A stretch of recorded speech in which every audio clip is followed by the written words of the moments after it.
Right. Well, looks like the players are taking a little while to join us, so we'll just have to give them a few more minutes, and then we'll get going. Yeah. Welcome anyway. Not that anyone's watching yet to Rippers and Vaesen, but as soon as we get going, we'll get going.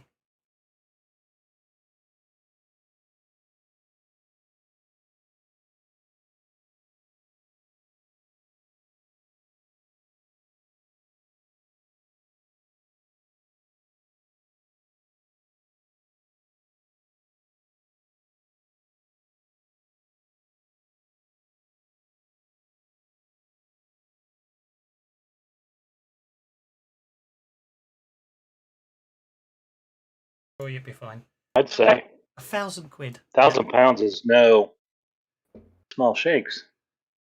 I spent £500 more than that on my computer last week. Was it the week before? I thought reinstalled the operating system, and I thought, no, it's got to be hardware fault. It crashes 20 minutes in it. It's got to be the heat as well. Yeah. I took it down to the supplier and said, fix this. And he says, I've got bad news and I've got worse news. He says, the bad news is the power supply needs replaced, and the worst news is the motherboard's burnt out. Oh dear. No. No. That's not good.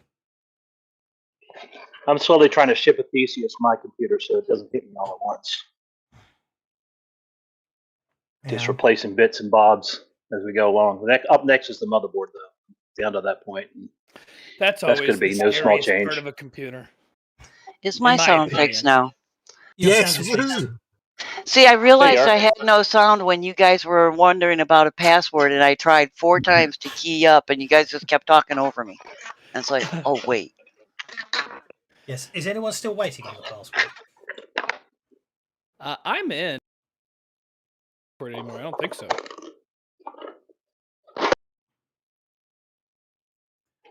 Okay, so we've got a Johan, we've got a Dorothea, we've got a Victor who isn't in. 1, 2, 3, 4, 5. I think I saw Ruts there, so it looks like we're going to have a party of 6, which isn't bad. Hello, welcome. Oh dear. So someone is. Well, I hope you're not attached to your adventure cards, guys. Why? I'm about to reset them. Don't look at them until you reset them. Actually, well, I had some good ones, but I'll survive it. I'll tell you what. I can probably be nice. It's just someone picked someone who obviously wasn't in the party when I reset the adventure cards earlier, and that's my fault because I had set. I shouldn't have done the adventure cards until now, but I've already done it. I can't remember. I've forgotten where the adventure cards. Tools. There we go. I'm still getting used to this. You'd think by now I got used to this theme, but anyway. Okay, so Dorothea should get 2 adventure cards. But only 1 play. As soon as you set an adventure card, I'm going to give them away. Set card counter. It should be 1 play of. So everyone should have 2 adventure cards, but everyone should only be able to play 1 of them. Where do you find your adventure cards? They are on the adventure card tab of your character sheet. Oh, there they are. Oh, they're very beautiful.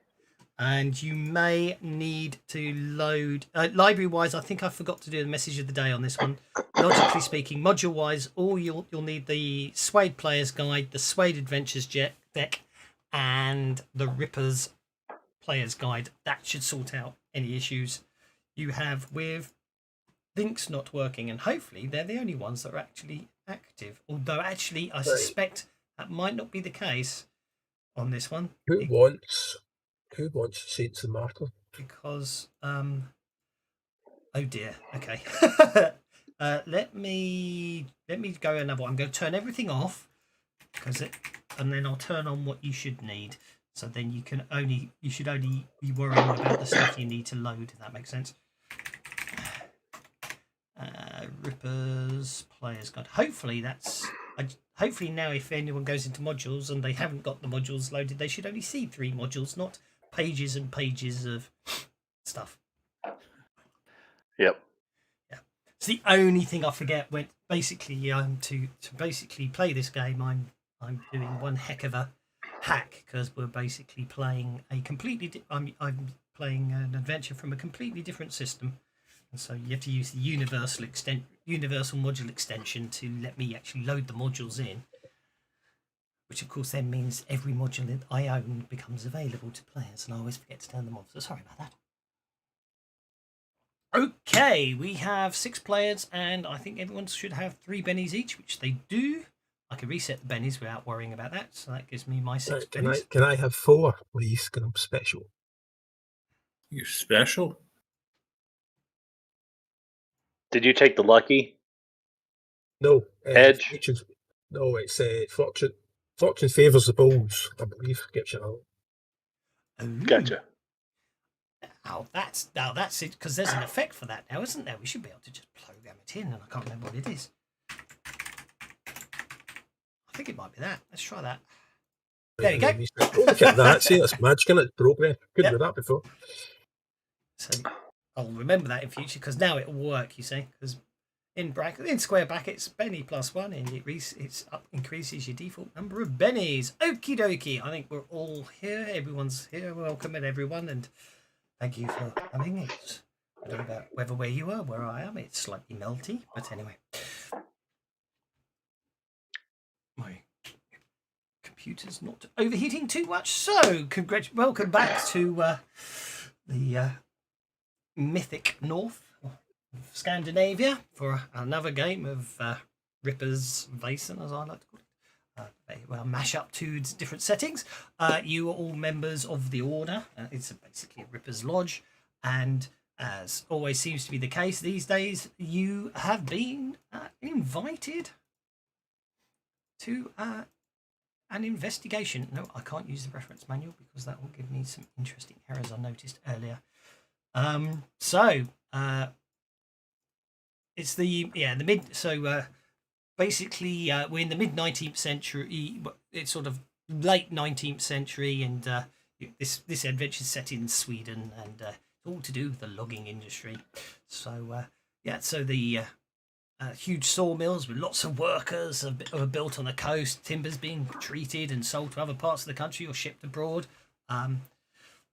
Initially, the sawmills were powered by water, but technology is advancing and they're beginning to run on steam. And I think we're still looking at lumberjacks with an axe. We haven't got to the 2-man crosscut saws in the 1860s yet, so time-wise, we're putting it. Well, if that's a lumberjack, it's all right, isn't it? Indeed. Oh, that's a horrible wall of text. Okay, so I can remember how I use the module a lot for this one. Wrong book. There we go. So, basically speaking, we will find ourselves. I've got a map of the area. I wouldn't actually call it the most informative of maps, but it definitely gives you an idea of the area you are in. Where is it? Regional map. So when the adventure starts, you're down in Harnesand, down on the south here, and as you can see, it's not a lot around of civilization wise, just one road heading northwards through lots of forest. And the reason you've been there is I should have a handout for you. It's a bit on the tricky side to read. You may need to zoom it in, and I will find it anyway. But basically, the lodge receives a letter, which is basically, to whom it may concern. I urgently request your assistance. My name is August von Meyer.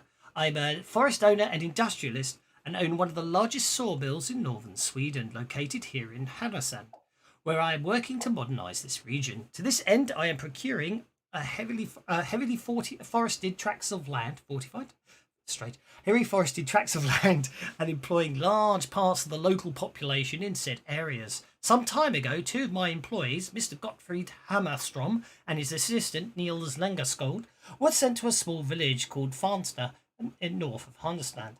It is located deep in the woods, and the land is said to be highly fertile and abundant with forests. Hammerstrom was therefore responsible for ensuring a transaction between the villagers and yours truly. But now, alas, tragedy has struck. One night, poor Niels returned on horseback, wearing nothing but his nightshirt. He was in a frantic state, rabbling about some evil beast he beheld in the village. Niels has not been the same since and can barely speak. Hammerstrom is missing, and I fear what may have befallen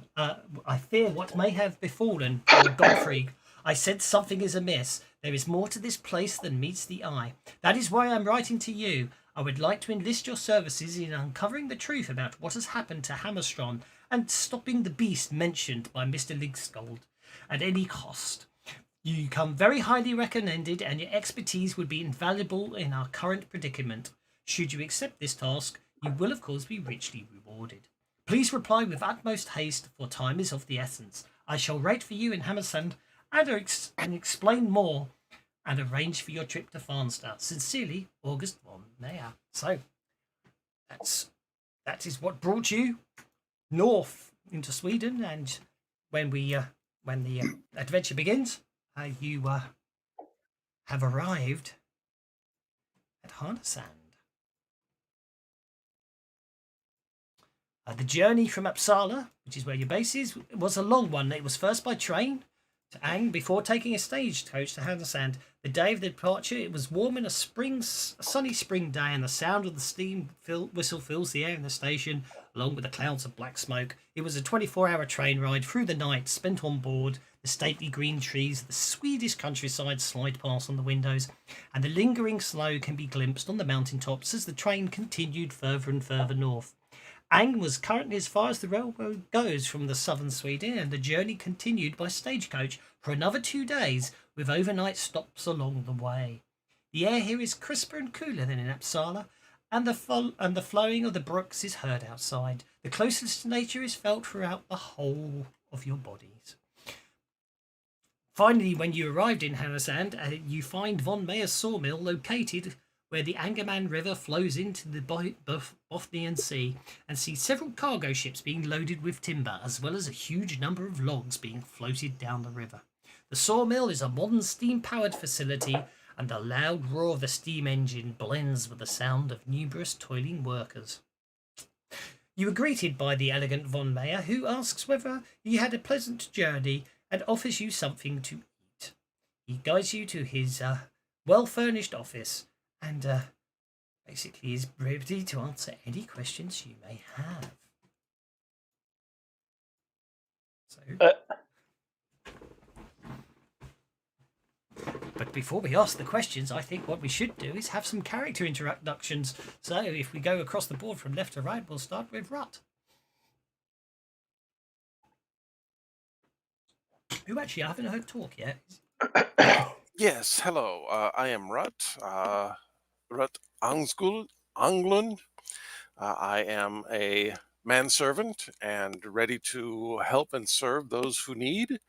I am also here to make sure that the strange and evil things of the night do not gain power.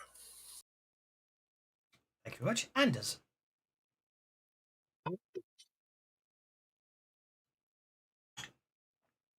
Hello, Mr. Anders. Are you there, sir? Oh, sorry, I was looking at the young lady across the street. She's rather perky, isn't she? Anyway, back at yes, sorry, I was to talk. She's quite look. I quite like the look at her. Anyway, right, okay. Sorry, to get distracted. Yes, well, it really reminds me why I joined this fine institution, Craigham's Castle. It never occurred to me why they hired detectives to go all the way up to Kingston. Instead of just contacting the local authority, I assumed that they heard the man who solved the doctor and murdered and thought of me. But what they really wanted was somebody to clear out a slaughterhouse. The castle looked like it had been blasted by cannons. The villagers were afraid to enter. It reeked of blood and excrement. I don't know what you think what to happen. I managed to banish whatever attacked von Friedberg and his family before they turned his bodies inside out, but not before they had slain every man, woman and child in nearby villages. On holiday, I visit the castle every night. Okay. Sounds like you're slightly traumatized there. Victor. Victor is a heavyset preacher, dressed in the typical preacher robes of the time. Carries a big old walking staff, and on the train, if you talk to him any, he will probably drop that he used to be a skeptic. But one night he was trapped in a church when a zombie horde attacked the church, and they spent the night, and only the pealing of the church bells kept them at bay. And he drops Bible quotes and discussions of faith into his conversation, but when he speaks of it, he does not have the zeal of a freshly converted. It's more like somebody who's seen the elephant and relies on his faith to protect his mind and spirit. Thank you very much. Johan. I'm Johan Holm Clinton. When I was a kid, I knew I'd be a soldier. I'm an officer now. I was shot by one of my own on the battlefield. Took me down. There were screams all around, guts spewing from soldiers. But when I was hit, I ended up lying on a cart with corpses. I was for dead, and there were some crazy creatures. And they were quite strange looking. I think they were trolls. I don't know if you guys believe in trolls, but they were trolls. Now, I've gone on to live, but when I think of that day, I can barely speak anymore. I am almost afraid the next time I'm in battle that I'm going to end up in that cart again, dead. But I feel like with the power of being a good shot, a strapping man, I should use my energy to try to rid the world of terrible creatures. Well, thank you very much. Blender. I am Brenda Lindeberg. I was formerly gameskeeper on the estate of a minor baron and baroness. I spent most of my time guiding the baroness herself on hunts and became quite fond of her, but during the course of a rather disturbing incident involving the baron, I decided it was time to seek employment elsewhere. You'll also notice about Blenda, she continues to dress in the same rough clothes of a gameskeeper, and she always carries her hunting rifle with her quite openly and ostentatiously. Thank you very much. And last but no means least, Dorothea. Dorothea is a mature, heavy-set woman who looks like she's seen a lot. Looks a little bit distracted by life, but I guess there are electrical signals moving through our bodies. When a foreign organism penetrates the skin, microscopic soldiers are created in defense.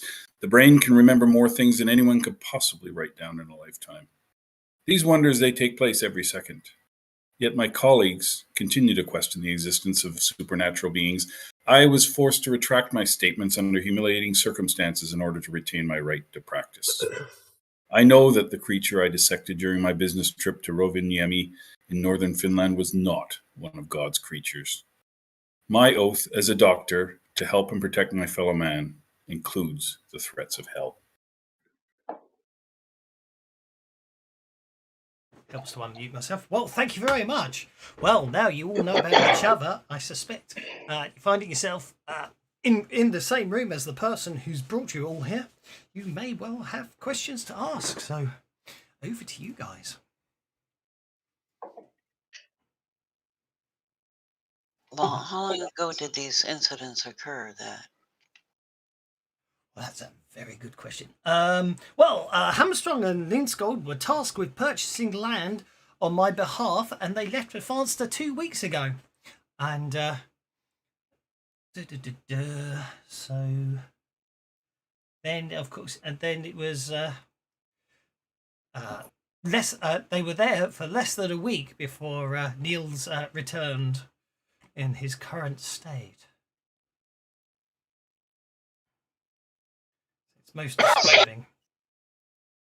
The one gentleman has been missing approximately a week, maybe slightly more. Indeed, and that is why I after much deliberation and talking to some colleagues, strange tale that Niels, in his poor, deteriorated mental state, although I feel it should be dismissed. It's just seems that more prudent to send people who are used to dealing with the more unnatural sides of things. Hence, I was your organisation was recommended to me. How So- well did you know these employees before they went missing? Hammerstrom is one of my trusted fellows, and Niels. Again, I don't know him as well as Hammerstrom, but him and the two of them had been working together for me for some time, and they were a very effective team. Proved very, very professional and very useful in the past, acquiring land on my behalf. So in this village, you'll have to refresh me on the name. Farnster. Who's in charge there? Is there a mayor or a burgermeister or someone that's a name that's known that? Yes. The as I say, the village is very isolated and has almost no contact with the outside world. It's almost self-sufficient. So from what from those that we've talked about, they very much the head of the village, a Marta Kolstrom, who I have written to say that she would be heading up there, and she's very graciously offered to house you all when you arrive in Farnster. She was graciously hosting Niels and Hammerstrom when Gottfried, I should say, when they were staying up there. So yes, so that's as I say, that's the head of the village, Marta Kolstrom. She's a widow. I imagine her husband was originally head, but when he died, she continues being head of the village head. Is she attractive? I don't know. I've never met the woman. Find out. So, see, who owns the land then? Who are you actually buying the land from? The villagers. So the villagers they own it themselves, as like they own the land. Yes, indeed. Presumably Yes. It's held by families. Yes, indeed. And as I say, Gottfried and Nils were sent up there to purchase the land on my behalf. Did anyone object? As Nils has not been forthcoming on that information, that's what they were. As I say, that's what they went up there to investigate and see who they could, try and purchase the land from. And who has been dealing with Niels and his problems? Yeah, but can we speak to Niels? May I speak with him? Oh well. Yes, indeed. Yes, you most certainly can if you think it would do you any good. I mean, as you say, this is the town. It's just a small logging town. This one, it's not got many very good facilities or anything like that. I'm afraid to say all we've been able to do is we've been forced to keep him locked in a room here at the sawmill. Basically, to protect him from hurting anyone else. He's a very, very bad state. He's alternately crying and screaming in despair. And but unfortunately, I should warn you that basically when people go to when people have tried approaching him, his friends and not family, but friends of his and anyone like that, he tends to react physically and possibly dangerously. So I'm afraid for the safety of himself and others at the moment, we've had to keep him locked in a room. But you've tied him up in there, right? He's not just loose in this room, is he? Well, we wouldn't dream of tying him down. I mean, well, if he's attacking people, you should. Well, we don't let him in there. We just don't. We just basically we Where is he open kept? the door, we unlock the door, open it, put some food in, and then sort of shut the door again. Dorothea is shaking her head in exasperation. Where is he kept? Well, I say he's in He's in a locked room in the saw hall. Have me shown this room now, please. Okey dokey. Oh, and if it's possible, I'd like a rope, like a nice, thick, sturdy rope, if possible. Oh, I'm Do you sure they have can that? sort. Yeah, they can certainly sort that out. That's not a problem. I forgot his name. August sort of rings a little bell, and one of his employees one of his employees, probably his his personal secretary. He walks in, a bookish-looking fellow, who basically pales a bit when he's asked to take anyone who wishes to go to see Niels to the room, but sort of gulps a bit and nods and takes and sort of leads you to a room on the floor. And as I say, the you can see there is glass in the door at the top of the and you can see that Niels is in the room. The room itself appears to have been a nice, comfortable room, nicely appointed. Appears to have been a bed put in there, which looks a bit out of place with the rest of the room, which was obviously at some point someone's office. But there's a desk being pushed up to one side. There is comfortable furniture. There's sort of good light coming in, and there's, as I say, there's a bed in there. I'm just having a remind myself what he looks like. As you stare through the window, as I say, the bookish fellow, he says, if you get any closer to this, it tends to agitate him, but you can possibly see what you need to from here. And you see him, the bookish fellow, just backing off as quick as he can. But as I say, he appears, from what you can tell from this distance, he seems to have lots of scars upon his hands and face, probably consistent with scratching branches and stuff. Someone's acting in a violent manner.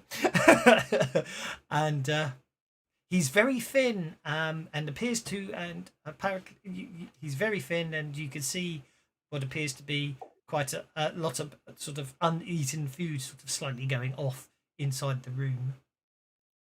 Dorothea, Yes. do you aim to use your mind healing upon him? I wish to speak with him, yes. I need to speak with him. Do you think I should try to keep him tied up, something to keep safe? No, How safe do you feel?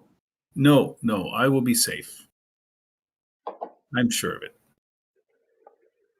Well, I'll All go right. in there with you at the very least. I can't let you just go in there by yourself. I'll keep to the back. You will do nothing. I think It is important that he does not feel threatened. You will do absolutely nothing. It's the only way he'll be safe. It's making me mad even hearing you say that, but I'll respect your choice. As you're discussing this, you can hear Niles start sort of screaming in despair. It's sort of sort of not wail, almost like hysterical wailing, as it were. But he just suddenly starts it out of nowhere, and almost as quick, it just stops, and he just starts crying again. And it's it seems to be in a very poor way. It has to be said. All right. Sorry, I just can't come up with a female voice. I apologize. It's okay. Obviously, Dorothy has obviously suffered. Obviously, smoked for a very long time. It's affected her voice. She was probably experimenting on the effect, whether or not the cigarettes really were as healthy as everyone claimed. Right. That's absolutely fine. Yeah. Extend your lung capacity. Exactly. Yeah. Okay, so then I'm intending to go carefully into this room, but again, I'm personally not a doctor. I'm going to assume that Dorothea knows how to do this and approach this sort of a situation, and I'll use that to go into the room and speak with him. I think she's an alienist, isn't she? I'm just looking. Yeah, she's an alien. She is an alienist and a surgeon, Yeah. and and her specialty is implanting Ripper tech. Yeah. So yeah, okay. As you you approach the door. There is a key in the door.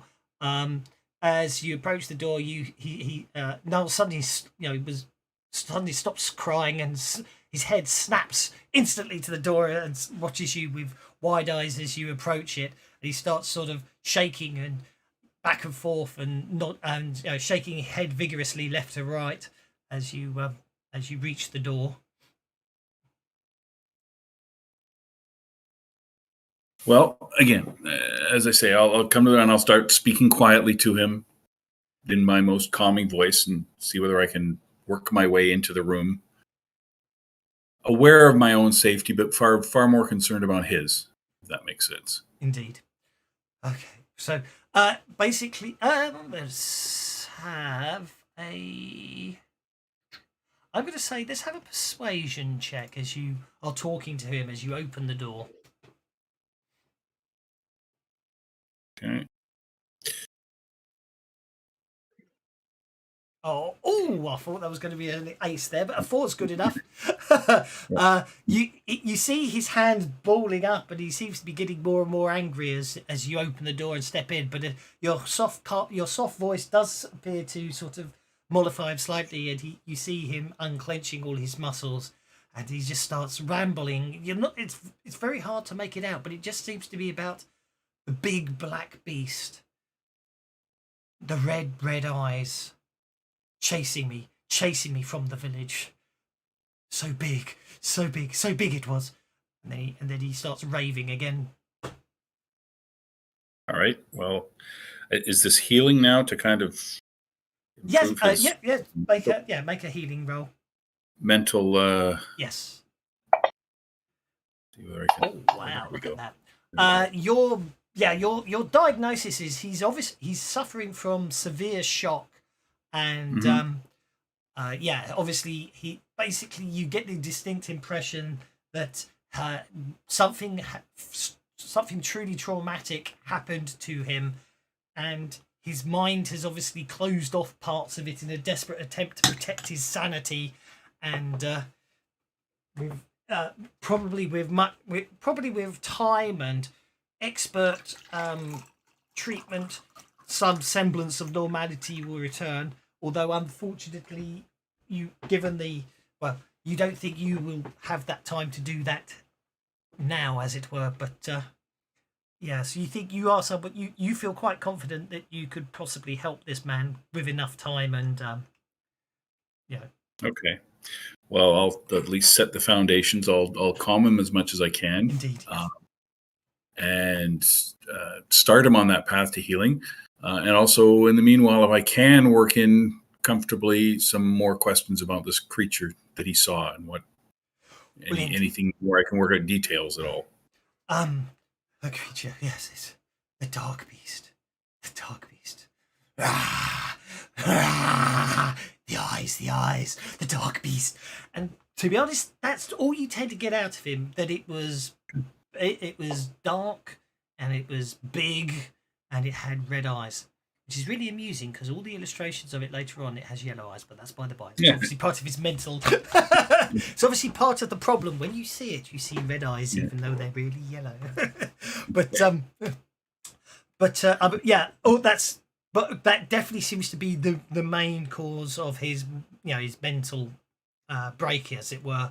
Whatever he saw just basically snapped that part of his mind, and he just, other than that, he can't even bring himself to remember what he saw, as it were. All right, so I'll go back and I'll tell the rest of the group about the beast that causes color blindness.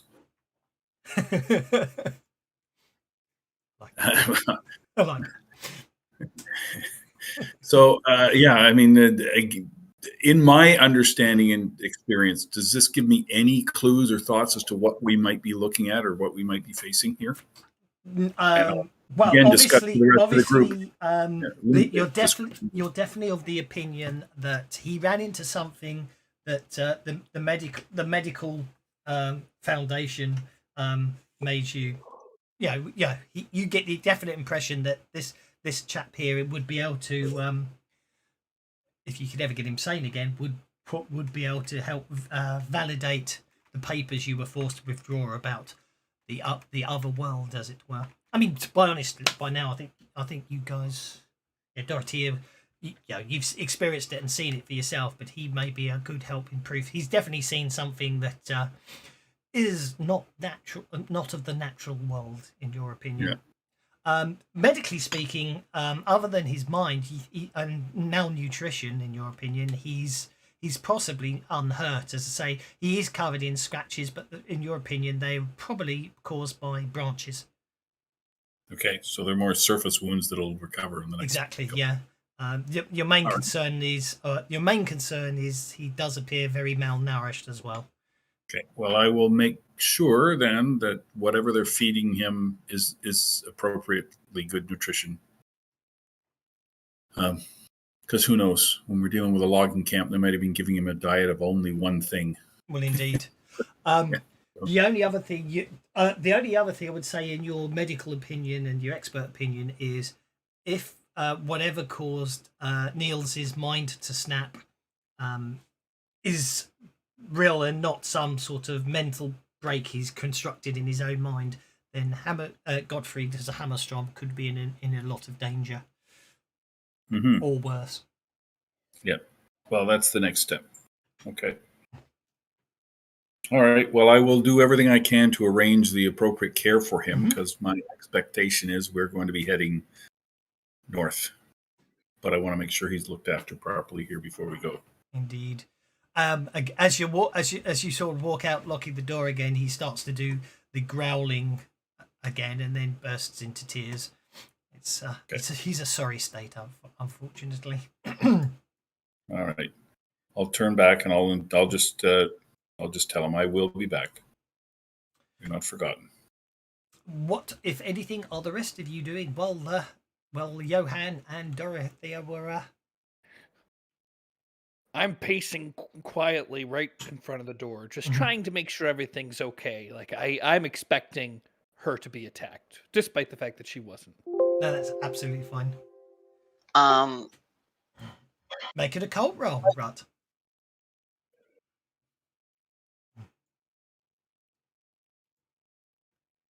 Yep. Everything you think you know about werewolves, Rut knows about werewolves.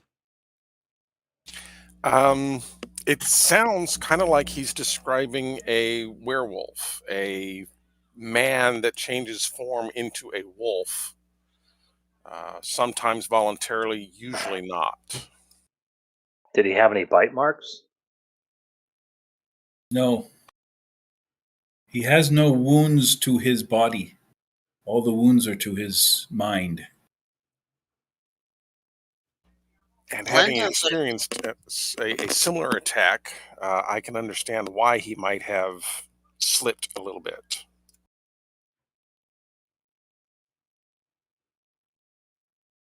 I believe he is recoverable, but it will take too much time now. We have to go and rescue his companion.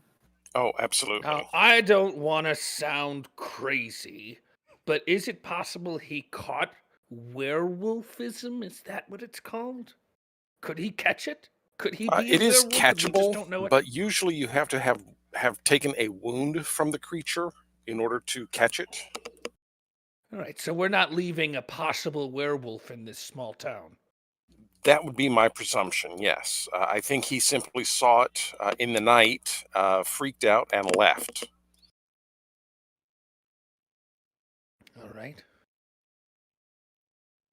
Blenda would have stayed behind with our contact, gathering more information on these villagers, like how much, what's the population of the village, how far is it? We've got a place to stay, so. Indeed. What do we know about the village? Well, you said quite insular. They didn't like them arriving. Interestingly enough, I think it did. I think I think the adventure deliberately doesn't give you a population, but you gather it's a very small insular village. One thing August does say, it is strange, but the other villages in the region did warn me about Farnster. They say its people have the blood of God on their hands, despite their old church, and many disturbing things are going on there. Many neighbouring communities are grateful that that Farnster stays to itself and they stay away. The blood of God? That's what the other villages say. They have the blood of God on their hands. Can I make a religion roll? I don't have a religion. Academics roll? Certainly. Or a cult roll? You can definitely try both, one or both. One or other, your choice, really. Yeah, really. That's academics. It's academics. Yeah, that's absolutely fine. Because they're both the same. It is a very strange expression. Normally, it's an interesting one. I mean, you would expect, in terminology terms, maybe that means they've got a history of pagan rituals, or basically, they don't necessarily. But it's the fact that it's blood of God is the most disturbing bit. You're not entirely sure. I'm not. I'll be honest. I'm not entirely sure what that expression means myself. Well, it sounds. Well, yeah. Well, Anyway. I mean, they've got their own. I was going to say they've got their own church, but I was just when we go there, I would wonder if I could go and look at the church and find out if they've actually got any records of births, deaths, marriages. Because I wonder if anybody's actually using the place, or they're doing something else. Well, once you get to the church, you can have a look. Yes. If I'm not mistaken, blood of God on their hands means that they have killed a priest. Ah, yes. Interesting. Possibly, aye. Possibly. That would make sense, yes. Thank you. I did wonder about that one myself. Should have Googled it. So am I rushing things if I say head to the church? Well, let's head to the village first. All right. Talk to the village. It's going to be about a day's journey by stagecoach through the woods to Farnster, as you can see if you from what you may remember from the map. It was alongside the river, and the logs are all floating downstream along that river. Another stagecoach ride. Yeah, another stagecoach ride. Yes. Well, then I'm assuming we'll spend the night here and leave first thing in the morning. That sounds perfectly reasonable to myself. Yes. And get a decent meal. Indeed, and you will obviously August Vermeer basically does arrange some accommodation for you to spend the night, and obviously does take you out for does pay for the meal there, and is a very good host. He also what does he say? Forgot. There was something else. Oh yeah, he does he does take the bit more time over dinner to explain that he wants your mission, as it were, is to find out what has happened to Hammerstrom and put an end to this beast, if it exists, mentioned by Niels.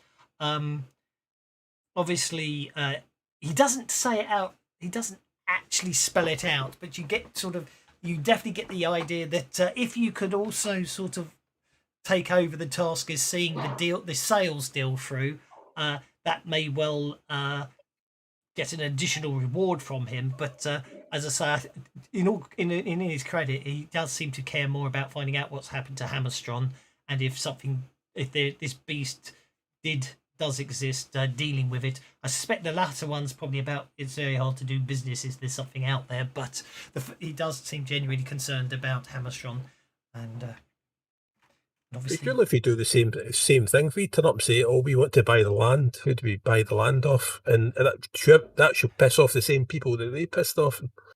Well, indeed, but hopefully they'll come to us. Unless any other activities are are planned. I'm going to assume that the following day you head out on the on the stagecoach up to Farnster, way up there in the north of the map, and as I say, it is an uneventful journey, just very long. The further you get northwards, the worse the roads become, and the sky is increasingly hidden by the trees. It's obviously, as you cross the river, it's definitely noticeable that this area seems to be very few people travel this far north.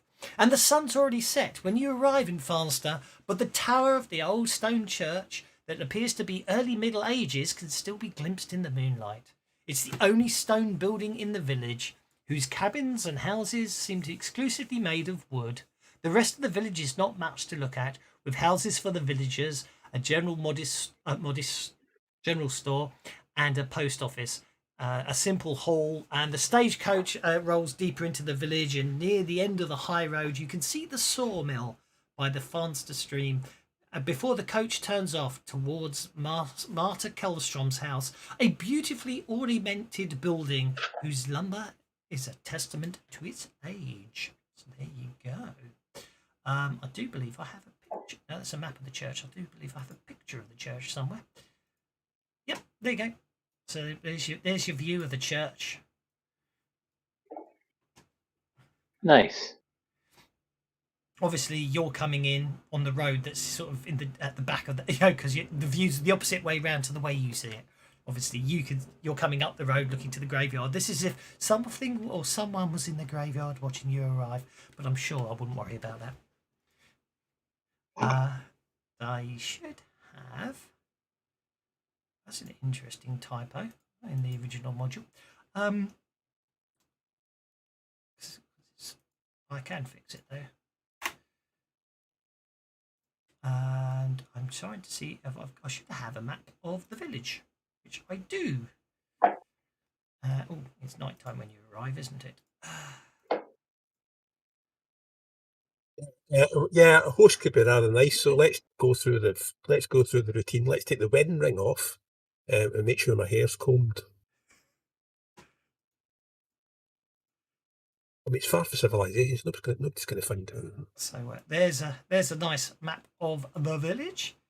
As you can see, so you came in on this road up here, and then obviously you went through the village, past the village hall and the general store, and then you turn off before you reach the road up to the church, which takes you down past another rather large house. Actually, interesting, the post office isn't on the map. Down past some more houses, down to where you can see the large sawmill, and eventually you're taken up here to Carlston's house. So basically, when you arrive there, as the coach pulls up, you can see a couple of servants are standing out, approach from outside, ready to help you offload all your luggage or anything you brought with you, and then you're escorted inside the house. It's rather nice, and taken into the parlour to meet the lady of the house, Marta Kellstrom.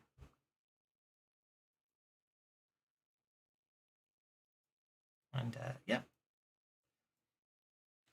she smiles. She smiles in a friend. She smiles as you arrive, and you get the impression she's a nice, jovial individual, and she welcomes each of you and introduces herself and takes your names, and there's some polite back and forth chit chat, and she then shows you upstairs. She personally escorts you upstairs and shows you where each of you may have your own rooms. Well, I say your own rooms, but actually it's 3 sets of rooms with bunk beds. In the meantime, she offers you. She also then says, basically, once you're ready, if you join me in the dining room, I've got a nice hot meal of venison with beer and a splash of aquavit. You obviously water is obviously available if you do not wish to partake of alcohol. And she then leaves you alone to sort yourselves out. Heads back downstairs.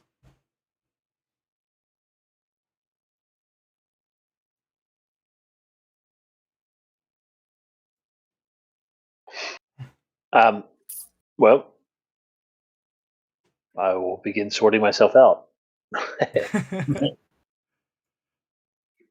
Yeah, I'm going to be quite hurried because I would quite like to get a seat next to her. Okie dokie. We could be on the pill wheel.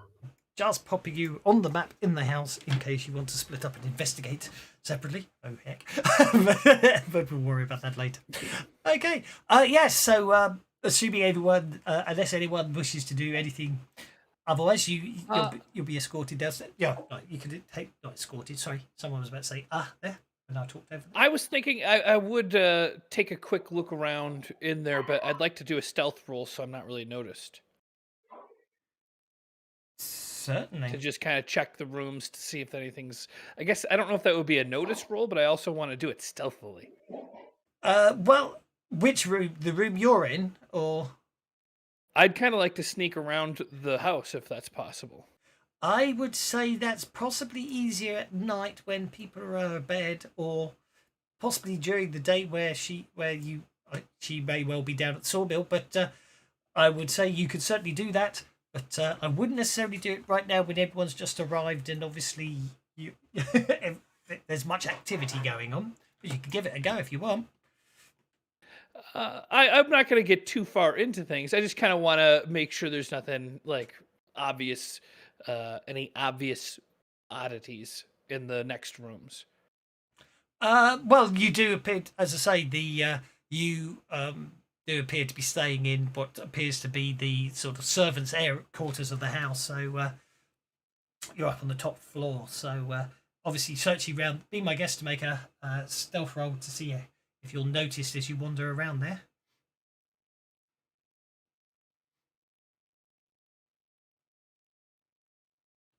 Oh, I think I might have rolled 3 dice.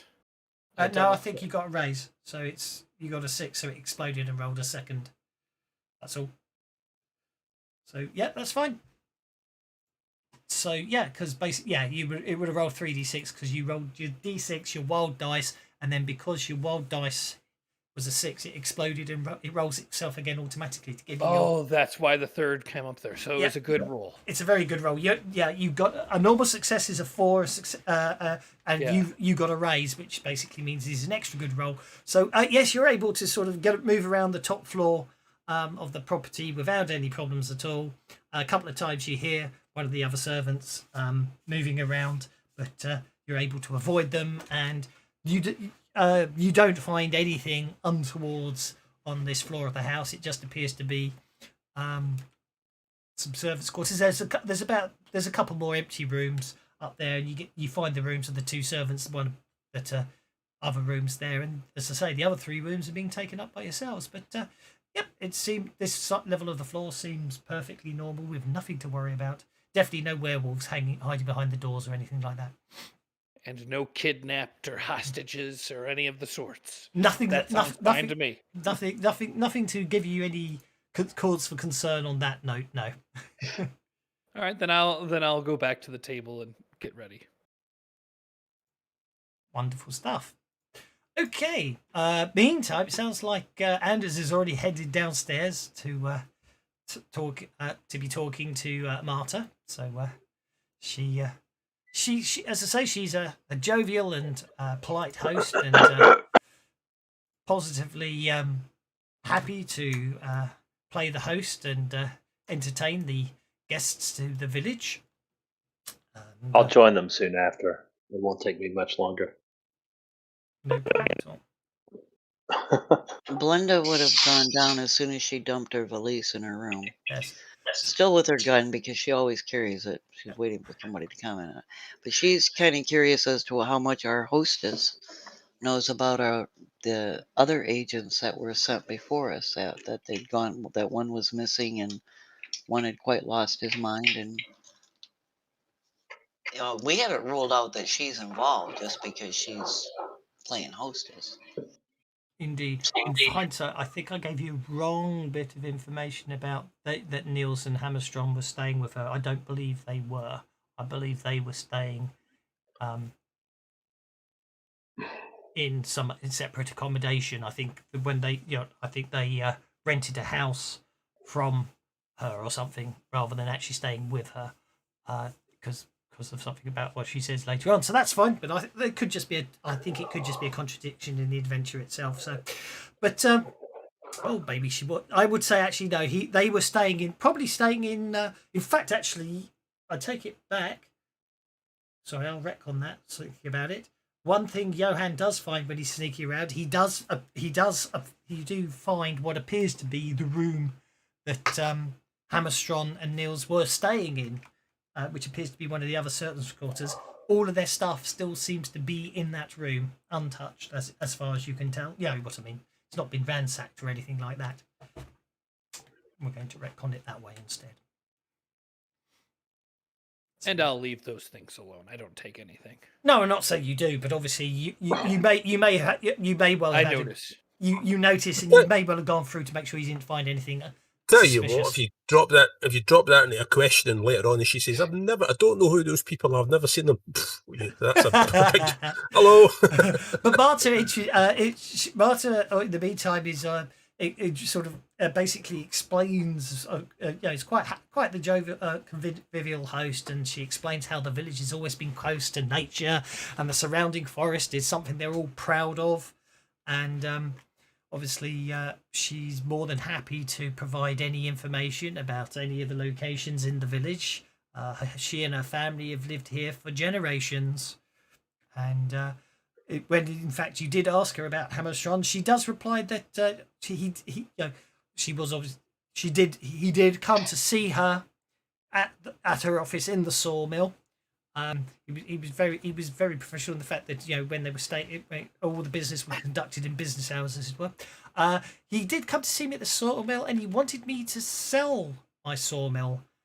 To which I replied, I needed time to think about it. After all, the sawmill is my pride and joy, and obviously was the family's pride and joy. So yes, and unless I haven't unless he then disappeared, and therefore I wasn't able to give him my answer. Not that I really had much time to think about it before he vanished and his associate fled the town in his nightshirt, I gather, according to witnesses.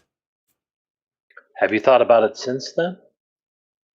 Well, I thought at this time I haven't really thought about it.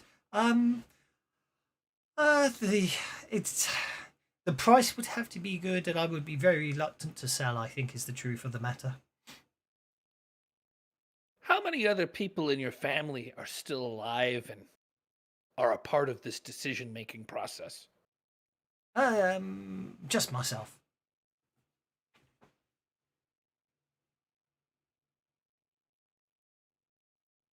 I can probably give you a bit. Let's have a look. See, where is my Marta Karlstrom? She's a woman in her 40s.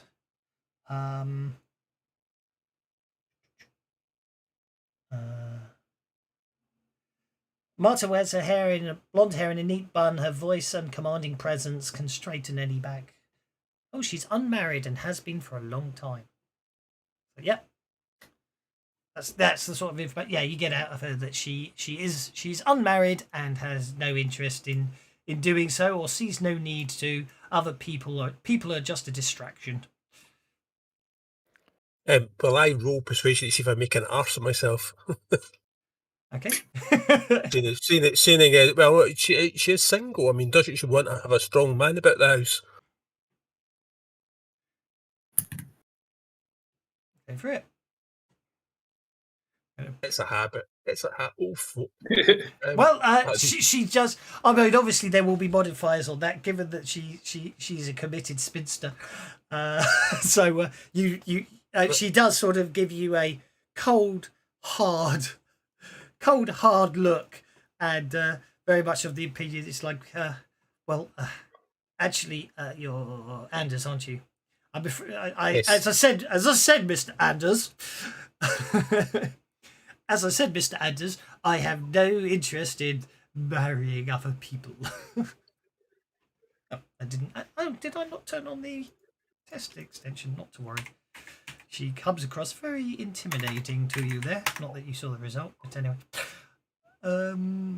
Fast tests is on. That's interesting. Version 0. Oh, maybe I need to update it. Tough to target a little bit. No. I targeted you, but it didn't do anything, so that's not. Oh, right, okay. Probably because she wasn't on the Right. combat tracker. It's not a problem. But Yes. no, she Yeah, gives you just a in cold, case- hard look.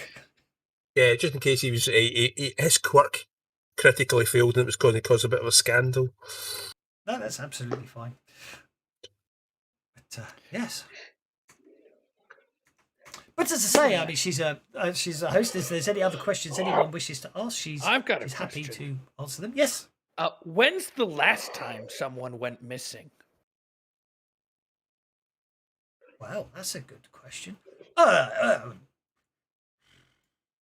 It's not something that. No. People, as I say, we're the town is the village is a close knit community, and we all know each other and look after each other. I don't think anyone's. No, in fact, I don't think I could begin to tell you when the last time someone went missing. It was possibly many a year back, and probably when someone. Missing's a strange. I mean, obviously, people may have go missing for a day or so, but usually they're found again or recovered. Last time a person went missing for a day or so. Oh well, probably. Missing. I suppose the closest we can get for that is when old Anders basically came out of the village hall and decided to take a long walk off the short pier. Huh? And we didn't I find. imagine. We didn't find him into the river. Yes, indeed, and we didn't find him till a few days later. But it's not. That's the close you get to missing. But by then. And when you unfortunately- found him, was he dead? Well, I'm Was he afraid we do alive? float an awful lot of logs down the river, so unfortunately, he did come into contact with more than a few of the logs when on his travels down the river. But, So how did you determine that he Well, this was years did ago. this was under his own free will? Well, only because Anders was notoriously known for drinking too much and forgetting where his house was. But as I say, this was years ago, so it doesn't happen around here. It's not the sort of thing that happens.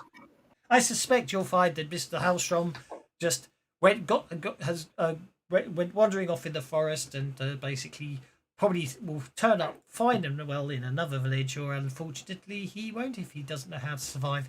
But the forest is good to us. It's the greatest reward this village has ever had. Is our forest, and we need it, and it keeps us safe, and feeds us, and keeps us self-sufficient. Can you explain the story of Mr. Markstrom's companion, or Hammerstrom's companion, Niels? Story, I'm afraid.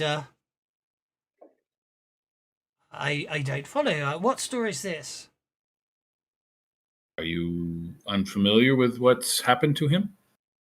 Well, all we got is the fact that he left town in a hurry in a nightshirt. I must admit, and the same night that Mr.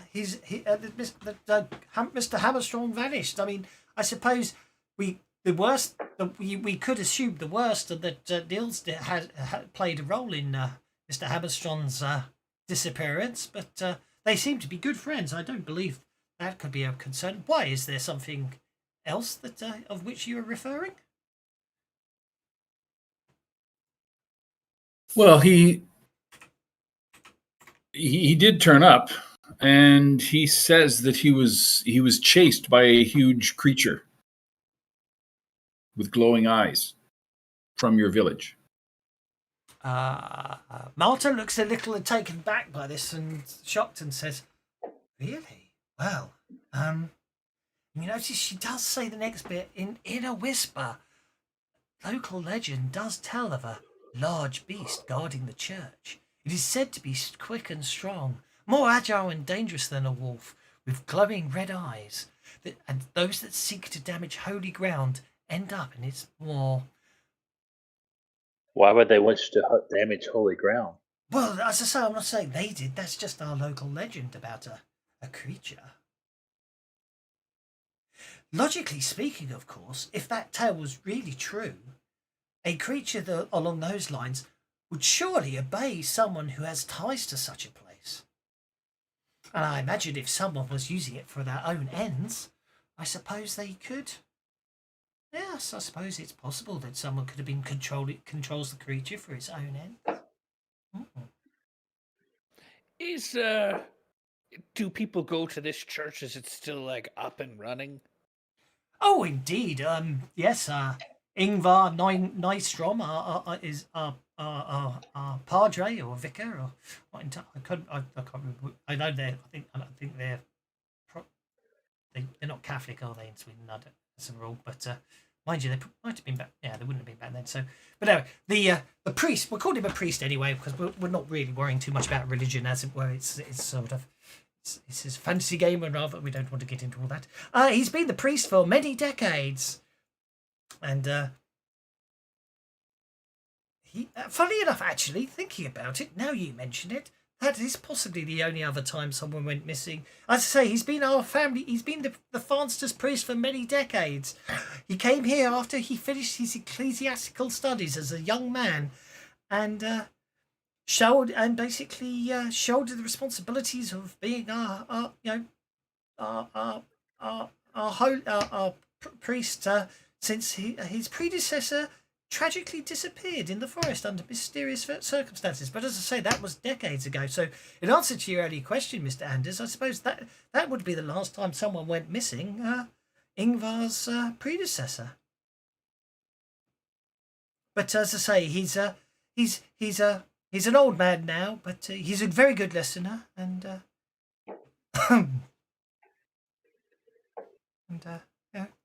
firm believer of the Christian faith. Well, it's odd that he went missing, and there's somebody that meant. I feel like we should probably have a chat with this priest. Well, indeed. That's not that he's a suspect, just because he might have experience on what trials and tribulations go along with getting lost out here in these woods. Indeed, yes, indeed. But as you say, I mean, as I say, I don't put any store in these old legends about the beast, but it is interesting. That is the only one I know around here. The one that guards the church, and you have to admit, it sounds pretty similar to what our man has described that he ran away from, right? It's coincidental. Indeed, and as I say, it just does. And if you do assume that that is true, then it does seem to indicate some interest that someone, if there was some interest, may be served. But I really wouldn't like to say more than that. But yes. I suppose. Yes, and it may just be that the young man heard the story and got a bit on the drunken side and simply imagined the whole thing as well. Well, this is it. But yeah. Sure, that happens to me all the time. I'm sure of it. Sure. As to other people that you may wish to, other people that may be interested. Well, you've got to worry about the skits. Dorothea Skit, she's one not to be trusted, and her daughter's not much better. But yeah, they certainly would have been meeting with Hammerstrom and Linda Skold. She, after all, she is the largest landowner in the village. And yes. definitely someone else that may well not have wanted to sell up, of course, and may well have been, I don't know, but yes. I say myself and Well, Dorothea are the main landholders around here. Yeah, the two of us hold the majority. She holds more land. Her family acquired more of the land in the past. That's to say, she gives you. She does give you. She also does name other landholders.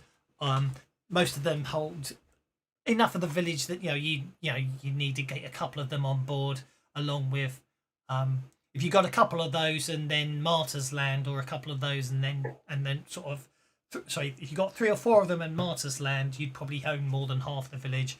And with Dorothea Skit, her and one or two of the other villages, you'd own more than half, as it were. So, but so there you go. Right. well, just because it is a guardian of the church does not mean it is of the Lord. So, as the Bible tells us, we should always test the spirits to see whether they are from God, because there are many false prophets. That's what I was going to say. Indeed. Well, this is it. It is all very troubling, but I find myself that I have as I say, the time is getting late, and I obviously welcome you to the village and to my home, and hope your visit is productive, and you enjoy your time and leave safe and well, and having fond memories of our little village. As I say, be warned though, some of the locals are less welcoming to outsiders than myself. Some of them can be a little set in their ways. Please do not take any real offence by any of them, but they and Can I ask try just not to one rub them the question? wrong way, I'm afraid. Yes, certainly, sir. Before you go, I mean, this is probably nothing, and I just was wondering. It seems odd to me. You're a woman, and you own a great deal of land. The other person that owns more land than you, well, she's a woman. And it's not that they're needed, but where are all the men of the town? Why don't they there own are. any land? Well, I say obviously that there are plenty. As I say, I mean Dorothea Skit. She obviously my family owns this land. I inherited it from my father, being an only child and having and not marrying and having no heirs. Obviously, means that's how I ended up to own the land. Sure. Dorothea, however, you definitely notice there's definitely some sort of no love lost between them. She's trying to be very polite about it, but there's definitely something there, because she married into her land. She married her husband, and then when he died, she ended up inheriting everything. And I suppose when she dies, her daughter will get it. Right, tear away that one. Who else would she marry, if not her husband? Martin looks a bit confused by that for a second and goes, you tease me, sir. But that is most amusing. But as I say, the hour is late, and I have a business to run, and as you have pointed out, it is a man's world we live in, and therefore, unfortunately, round here, in this village at least, by being the owner of the sawmill, I don't have to deal with too much of that, which is why I like this place, and I'm happy to keep things the way they are. But I wish you all a good night, and at that she retires to her room, leaving you to finish up the food and the provide the alcohol, and then either retire to your rooms or maybe more nefarious actions. I'm gonna whisper to the table. I'm gonna go outside, and I'm not gonna approach the church. I'm just gonna stand by for a little bit and see if anybody is trying to warn the priest that we've been asking questions. I promise, if anybody wants to come, they can come. I'm not gonna confront. I'm not gonna go inside. I'm just gonna watch.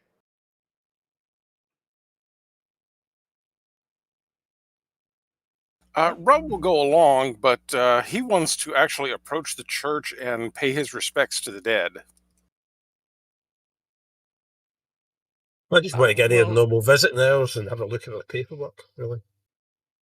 Is If you got, it's so late now that it's after dark, right? yeah, It it's is. not- Oh yes, it's night certainly time. after dark. Yes. Because Blenda's If primary. anybody's going to the church, I'll come. Now, if I know that everybody wants to pay respects, and that sounds wonderful. Oh, I would love to also, but could we just watch?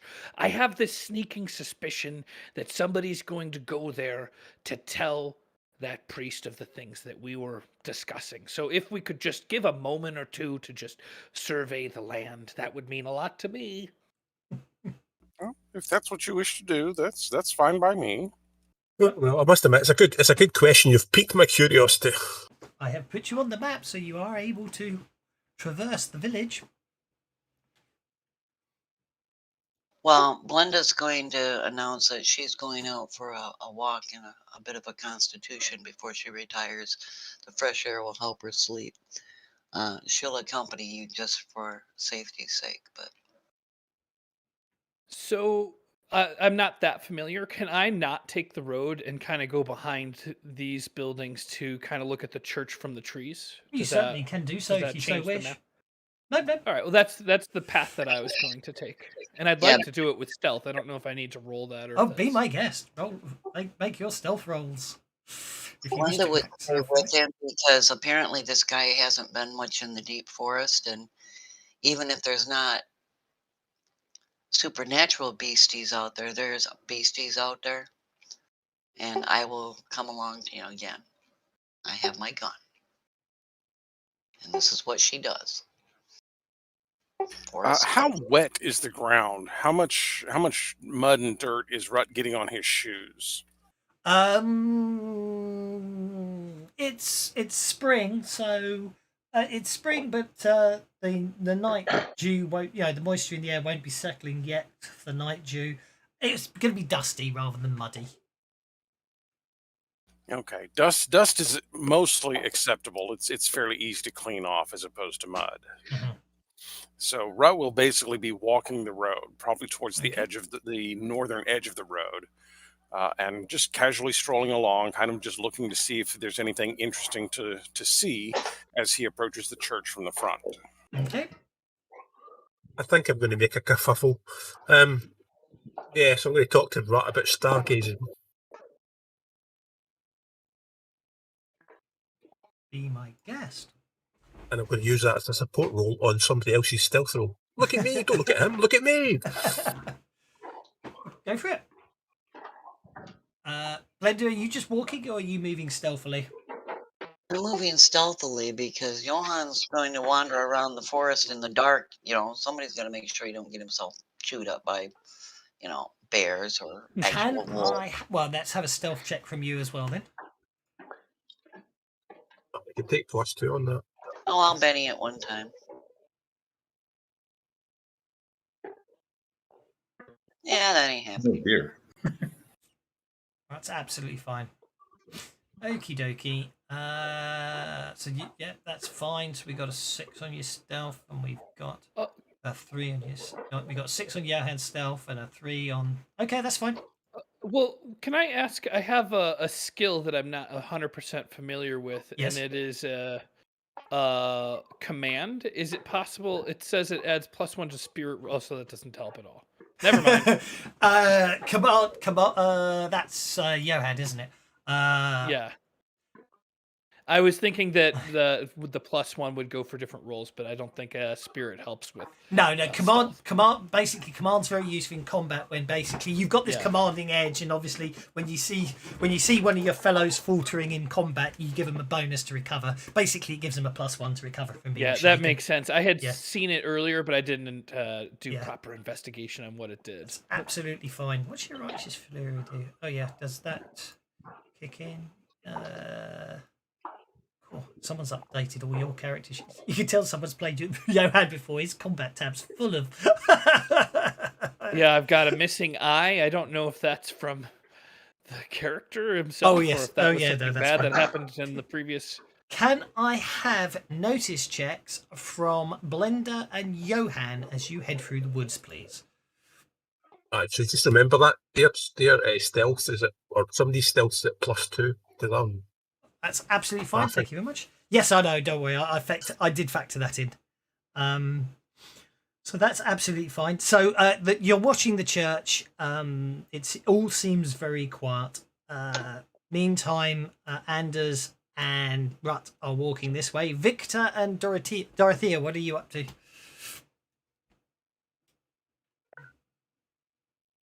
Unless I'm being invited along, I'm not exactly the most adaptive individual for sneaking around at night. So It's up to you. Oh well, I think it was Rut a is general not observation. sneaking. Rut is not sneaking. If you wish to travel with Rut, we are openly walking down You're the taking road. an evening constitutional, aren't you? Yeah, exactly, Yeah. exactly. He's walking off dinner, basically.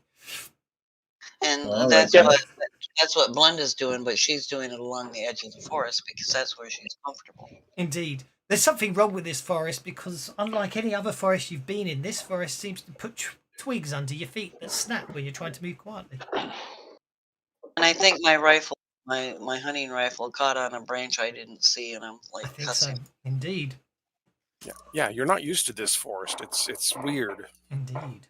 Okay. Well, as I say, basically, as you're walking, apart from the sort of the eeriness of the cloud, the overcast, moody sky that just manages to look impressive in so many ways. You again, obviously, I know you've seen it before, but there you are. You find it. That is your view as you, again, from slightly different angles, obviously, but that's the view of your church and the graveyard. It all seems quiet. You can see, wispy smokes coming up from the chimneys in the houses. Lights on in the houses. No lights on. Well, there probably is going to be a light somewhere in the church because I do believe, obviously, there isn't a separate vicarage, as it were, for the. Logically, there must be actually. So I think the church will be dark at this time of night. Yes, there must be a nearby house that the Ingvar lives in. I'm going to say that's the vicarage there, that one there. I've just arbitrarily decided it. So there'll be lights on in the town as you're walking by, but the church itself is dark, as is the churchyard, graveyard. And all is quiet. No big beast with burning red eyes anywhere to be seen.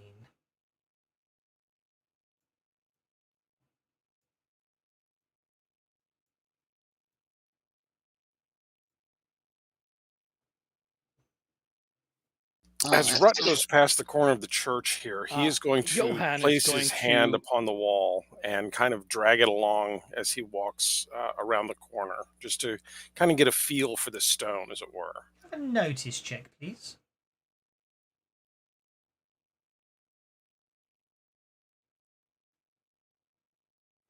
Okay.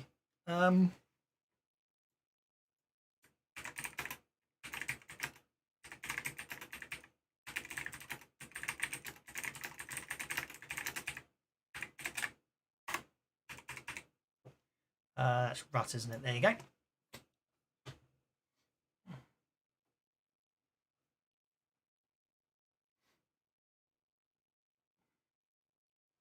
But for everyone else, it's nice and quiet and peaceful. Everyone else will notice Rut kind of stop and tilt his head as he looks at the church, like he's trying to listen to something very closely. Can I tell where within the church? No. It's only it's almost because as you were reading, it wasn't so much you could hear it as such, if that makes sense, as feel it as you touch the stonework as well, if that makes sense. But yeah, that makes sense. It's almost, but the impression was inside the church, as it were. You know what I mean? It wasn't a rational, logical thing. It was a feeling, a sensation, as if you could hear it. I would say it's probably a more accurate way to say it, but you sense it rather than hear it. Okay. So what's up? You look like you've stepped in something and don't have a shoe brush. There was something moving in the church. A rather large something would be my presumption. Wait, Should we open the door and go in? The church doors will be locked, but you can I was gonna you say, can open them if you seems want a to. bit bold. But, No, they're only locked momentarily. Okay. Be my I'm sure we guest. can unlock them. Well, do the rest of the gang know this? We're about to do this? It's up to you if you want to do it. The door's right there in front of you. You can see where the path leads up to it. So are you saying that you heard stuff moving inside? less heard and more sensed. With my hand upon the wall, I could feel just very faint vibrations, as if something were shaking the very foundations of the building. Well, that's That's a piqued my Much curiosity. better description than what I Oh, said. right, okay, right. Well, that sounds interesting. So let's have a peek. I'm curious. What is it?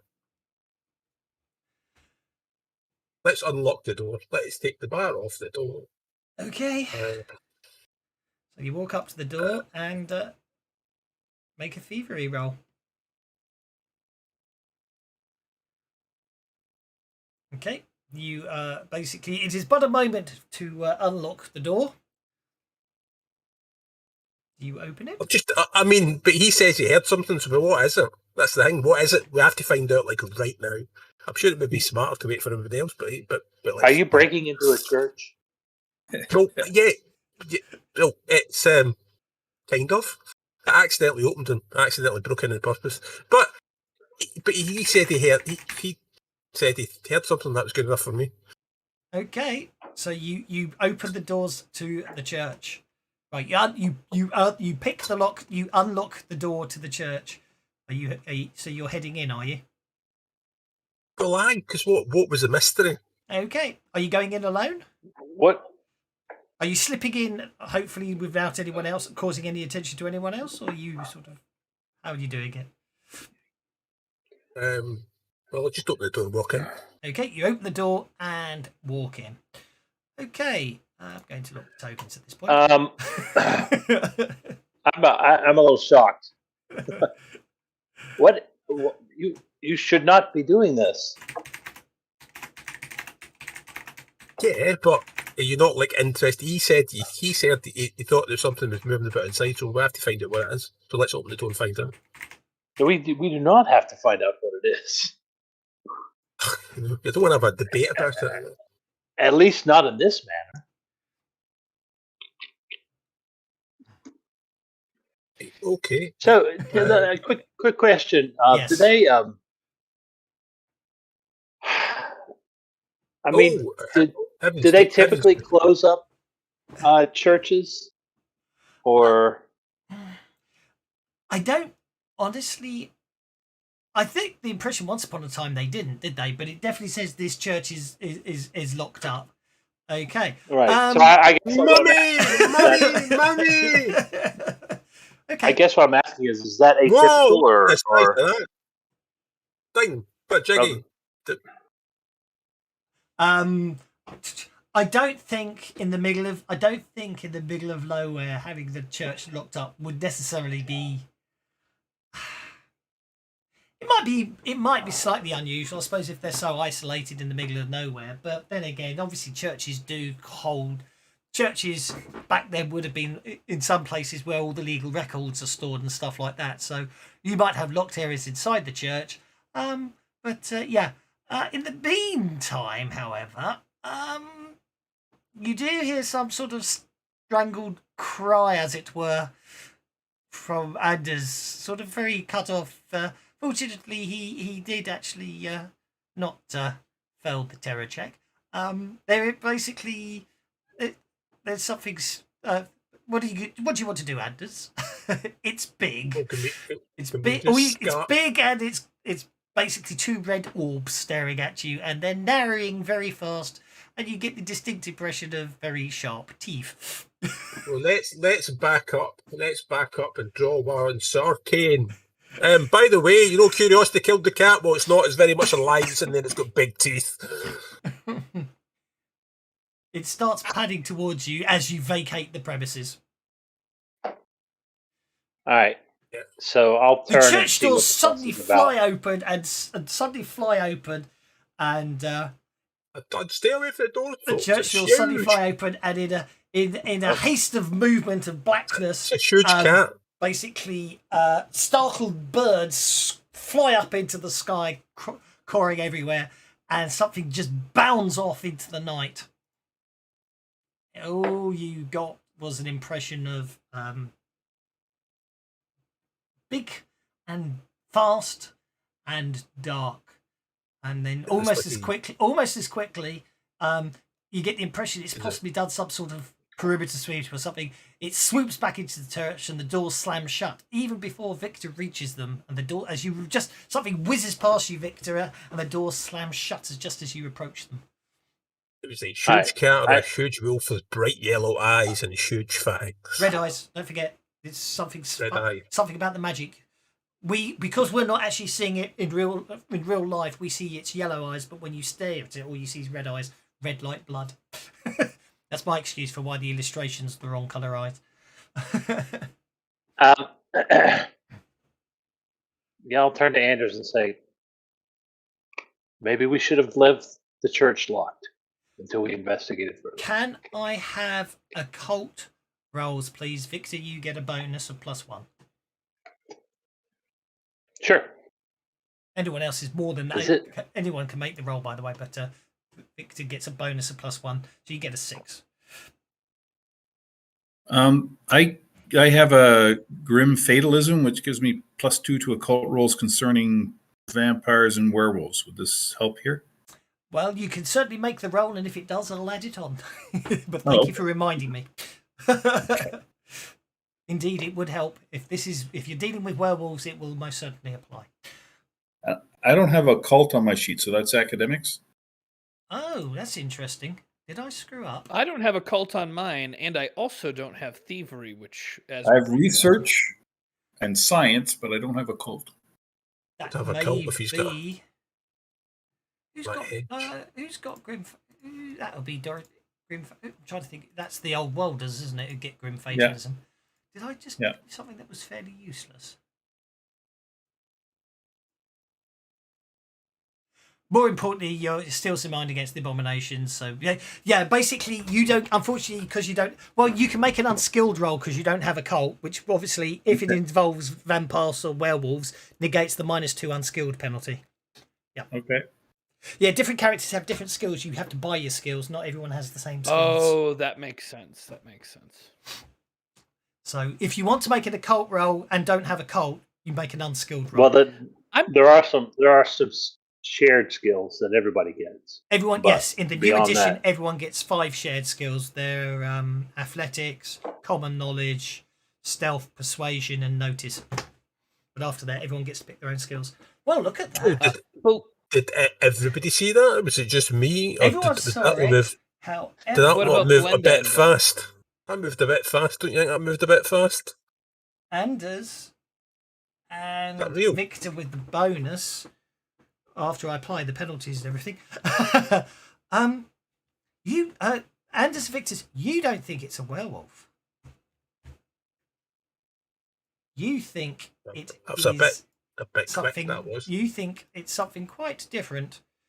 In fact, is it an angel or a demon? No, you actually seem to recall that you think it's a church grim. Which I need to remind myself on. I have no idea what that is. I'm going to tell you now as soon as I remember where it is myself. I think that's more spiritual than an actual physical monster. A church grim. Manifestation. A church grim is a creature that keeps watch over a church. It's created by killing an animal and burying it inside the church wall. Most church grims take the form of a dog, rooster, cat, or horse. The creature attacks anyone trying to harm the church or its pastor, steal from the church, or otherwise desecrate the hallowed grounds of the church. The creature is fierce and ruthless. Church grims are rumoured to have the power to raise spirits from the graveyard in the form of black birds. At the night when the grim wanders the church, it rings the bell at midnight on the night before a villager's death. All right, I'll share that with everybody. And then why would it attack then Neil, Well, I or at did least pick the Neil's lock. partner? Maybe he Pick the tried lock to of the break church, into the church. like I did. Well, that could very well be true, but Anders here just tried to break into the church, and it did not have its way with him. He left quite Well, quick. I know, but because And- I've seen monsters, and And it was scary, but I'm okay. I've got me thing. I'd imagine a man that wasn't used to our line of work could have been terrified to death of that.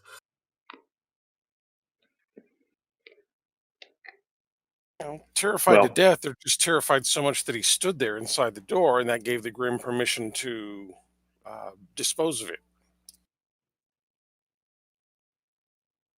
Well, we at least have a good subject of conversation tomorrow with the priest. Indeed. Is there anything further anyone wishes to attend to this evening? Well, like I said, Rut is going to go ahead and go into the graveyard and kind of wander the graveyard, paying respects to a few of the souls that are there. He is going to kind of look, now that he's heard about this Grim, he's going to kind of look for any graves that might be disturbed, or maybe recent graves even. Indeed. You basically start, as you wander, you start looking through the graveyard, and from what you can see, everything seems fairly quiet. Nothing apparently. You don't notice anything untoward. But here's the question. The question that's burning in my mind is protection from what? Grim protection from what?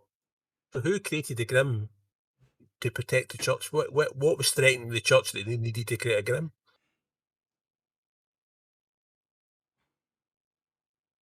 Well, who knows? So Johann is still in the woods. And I know I have one eye, so at a distance I have a hard time. How much did I see, and what did I absorb of You this? definitely saw. Well, basically, you definitely saw some. You saw something. It was fast and it was black, and it just swooped out of the church. It seemed to do a perimeter sweep of the graveyard and the church, and swept back in before Victor could walk up the path to the church. You don't know what you saw. It's just, except for whatever it was big and fast and appeared to be black. And Big even red that was eyes. slightly unnerving. Yes, I must have thought. I thought I was a goner there. I really did.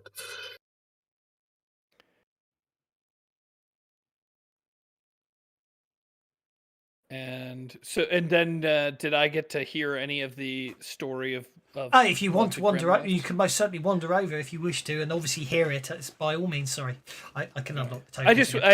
I'm just a little new, so I wanted to make sure No, I'm not that's breaking fine. the Sorry, rules I, of f- learning I those do things. forget. I was running late, so I forgot to sort of make sure everyone knows what they're doing. So please ask as many questions you like. That's why I run these games for two reasons: one, so people have fun, and two, people learn how to play Fantasy Grounds and Savage Worlds and have fun as well. So obviously, please ask as many questions as you need.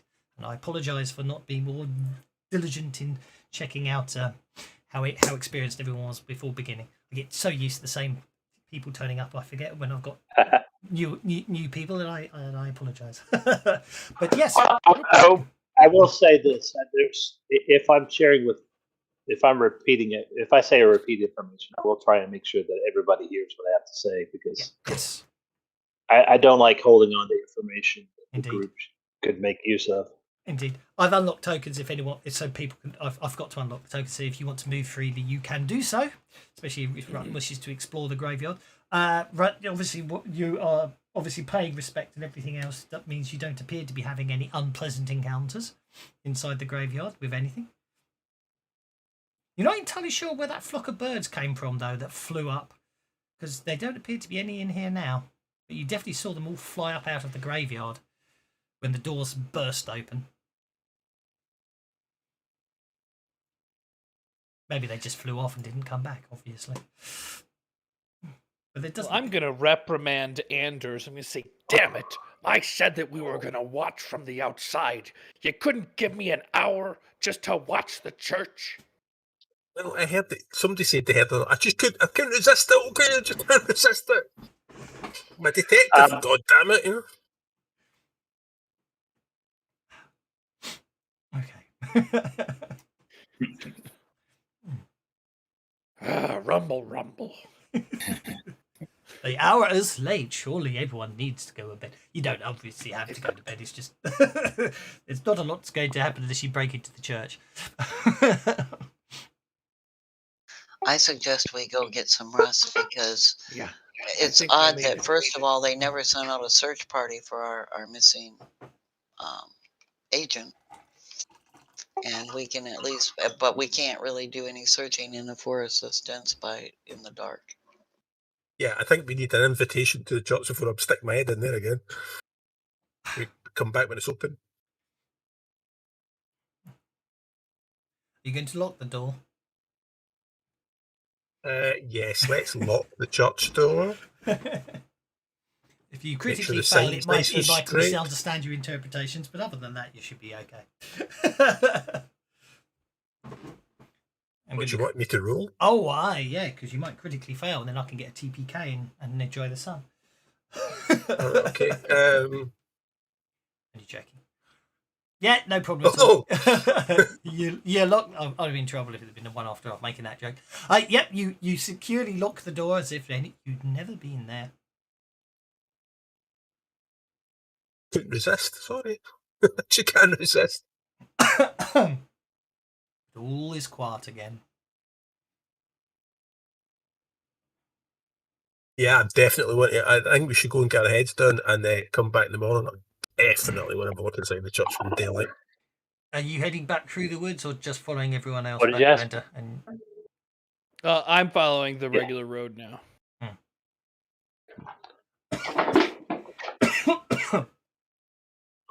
Okie dokie. Well, I'm assuming you're going to get back to your rooms and spend a good night sleeping. And so what we shall do is I shall advance to the next day. Let's go straight to sunlight, shall we? We don't worry about dawn. Breakfast is very passable and everything else. And the following morning finds you awake and ready for the new day. So you've got a whole village to explore. And if there's and obviously you've got a host who and whatever. I'm trying to remember the host's name.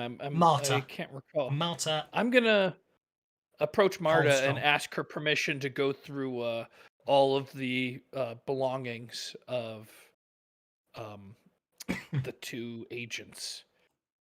Well, we probably should return them, back to rightful owners. One is missing, but one we know where he is. He's gone quite mad. She says, yes, I didn't think it proper to go for him just yet. I know he's been gone a while, but I thought someone would be coming, and seeing as you're here, it seems reasonable that you should do so. And she tells you which room they were staying in, and I think you managed to act like you didn't know that already, which is out. So that's okay. You can definitely go through the stuff. It will take a little while to go through, but you don't find anything untoward or anything like that. Everything appears to be there, including in Niels' case, all his clothing and his wallet and his money all seems to still be in his room. In the room, whereas Gottfried's clothing and personal belongings, other than the stuff he would have left in a room when he was going out for a day, doesn't appear to be on him, which implies he obviously was out and about when he went missing.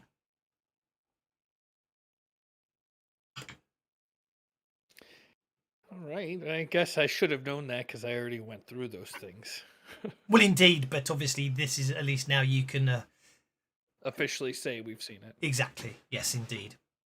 But yes, I'll say I do believe you wanted to visit the vicar, but obviously, if there's any other questions or anywhere else you want to go, feel free to head on out there. You have a village and a Let's surrounding start with forest. the vicar. Yeah, Let's let's start with find the out vicar. what was. Okay. What's Marta going obviously on in after church? breakfast heads down to the sawmill to And then oversee I- the Rut will accompany her Okay. and kind of get an eye for what happens in the sawmill, just to see if, just to make sure business looks right. Yep, the sawmill's located on the bank of the brook with a great water wheel powering the saw inside the building. The foundation's made of stone and the rest of dark wood. The sawmill saws and treats timber used in the village, most of which Marta explains as you walk from her house down there must be bought from Dorothea Skit, as her forest's pale in comparison. Again, you notice there's a slight annoyance at that fact, but she's definitely proud of the mill. She's more than happy to give you an enthusiastic tour of the mill, stressing that innovations like steam power will always lack the precision of good old manual effort.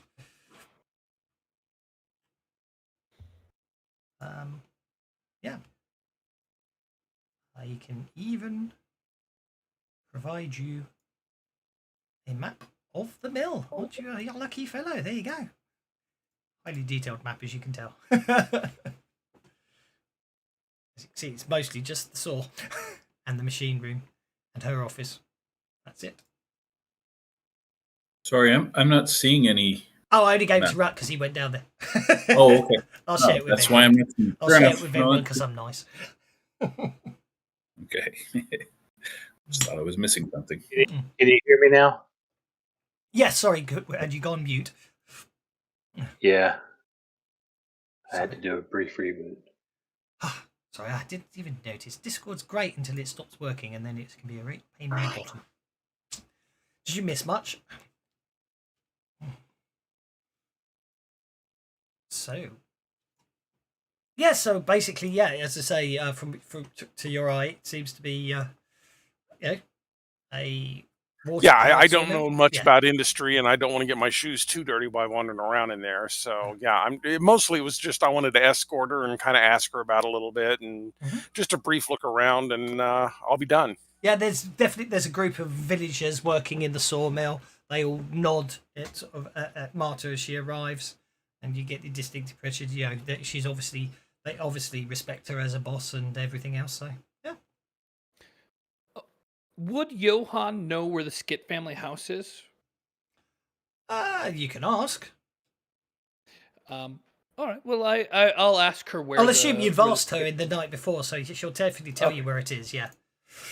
Okay.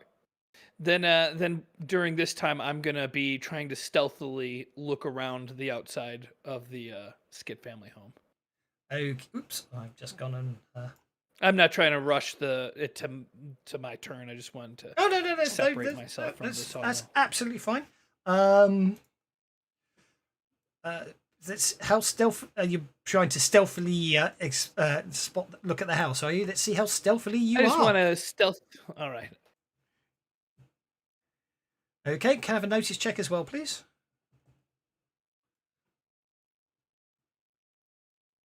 That's absolutely fine.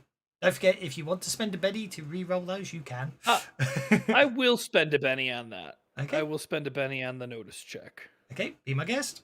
I don't know how good that's gonna do though. Well, the others are doing that. Blenda would have been scouting the edges of the forest for indication of unusual tracks, or the trails. Locals would have been using known trails. They'd have their own paths already, but the possibility that our friend disappeared off the trail and Can I have a survival roll from you, please, Blender?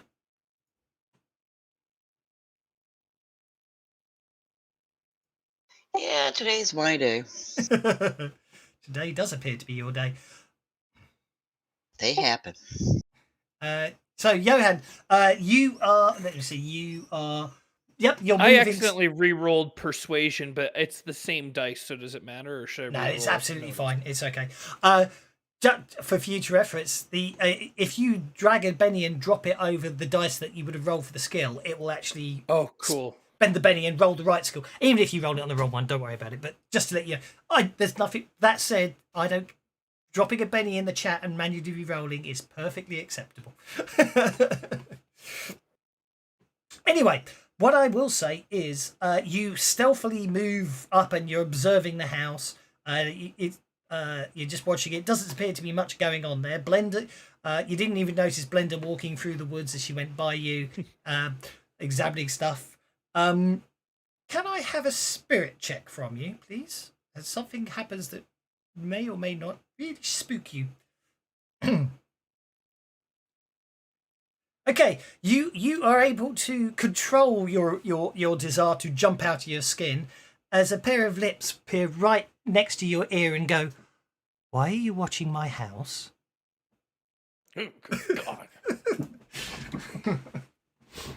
I'm afraid she completely failed it. Your stealth wasn't as good as the person who was watching you notice, and her stealth was considerably better than your notice. But you turn round, once you recover your wits and everything, you find yourself staring into a blue-eyed, a blue-eyed, red-haired young lady, and she does have a smirk upon her face. She appears to be she's a teenager. You're not entirely sure exactly how old, but definitely sort of 16, 17 at the most. And she's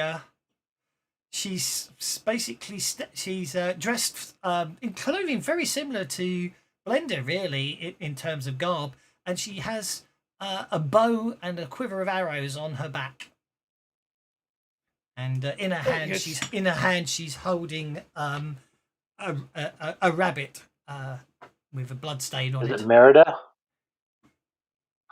Yeah, I know. Yeah, yes. I've never actually. I have to be honest. I don't know if it's any good. That one. I was on a plane. It's the first Pixar movie I stopped watching because it really didn't grab me. But that's probably unfair. I should give it another go. I'm going to tell her... dinosaur movie. Whatever the hell that was called. So, anyway. Yeah.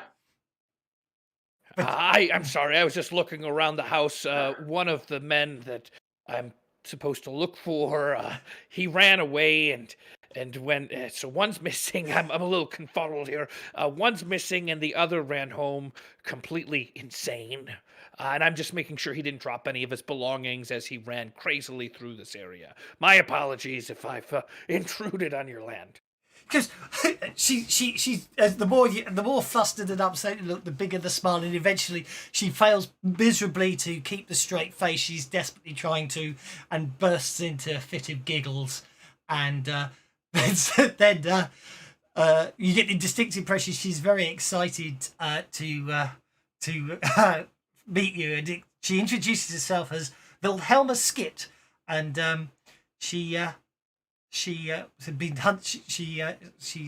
most happy to meet someone she's never seen before, because she knows everyone in the village, and explains that she is the only daughter of Dorothea Skit, and was just didn't mean to cause you so much startlement, but she's like, "You're funny when you're startled."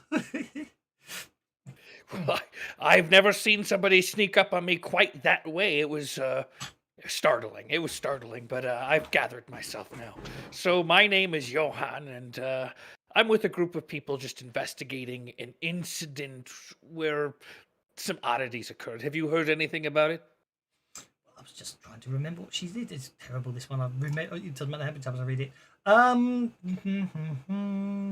know he spoke with my mother on a couple of occasions. But yes, that's pretty much all I know. I haven't I heard he went missing, but yes, I haven't really in fact, my mother was concerned for a bit and didn't let sort of kept me away from hunting, but I just sneak out and head into the forest. It's where I'm happiest. And, it always provides good hunting. At which point she holds up the rabbit again and goes, well, it was nice to meet you, and do come and say hello to Mother at some point. And she sort of half skips, half runs back towards the house. Goodbye. Bye. Is the vicar in? When you approach the church, the doors are unlocked and slightly open. Yes, and you can most certainly enter the Who's church. there with me? Is that I can't see? That's Anders, I think. Oh, okay.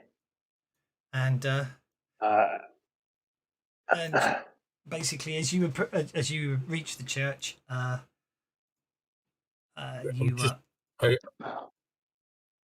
dying to get inside this church. Ingvar Nystrom, almost literally. That she goes, welcome, strangers. Welcome to Falster's Parish Church. How may I be of assistance to yourselves today? And then he notices your attire, Victor, and nods as one priest to another. And, yes, I'm going to be blunt, and I'll say, yes. Tell me about your church, Grim. Okay, now that's going to be interesting. Okay.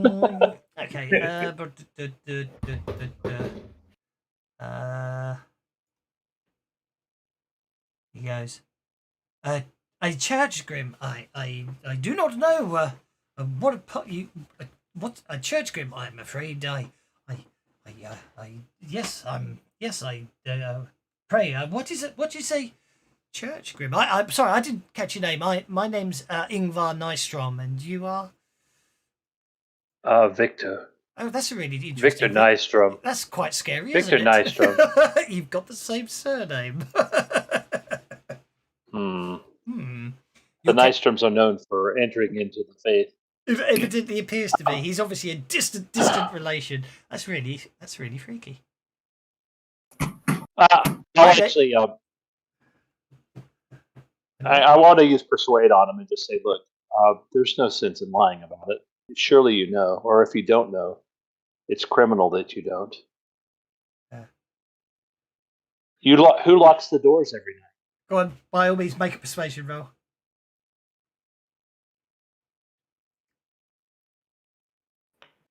He goes, he says, I'm sorry, I do not know anything about what you're referring to about the Guardian. And then he realizes his mistake and goes, Yes, I understand. The Church Grim has watched over this church ever since the church was built. It will do everything to protect this sacred ground. But I will assure you, that's all I know about it. It was obviously the church is, medieval and has been here for a couple of centuries by this point. It's just something that comes about it. I've heard the tales and I have seen it sometimes at night, but that's all I can tell you. It's strange things, and obviously Tell you what, I'm a historian. Any chance I could look at I'm into church history and who built it and all that kind of stuff. I was wondering, any chance I could look at the parish records, if you've got any, births, deaths, marriage, what was the sermon you had 2 Sundays ago, that sort of stuff. Because presumably you write that down. Most churches do. Well, you certainly can try and convince him to let you do that. In the meantime, I'm going to get Blender to make a notice check, please.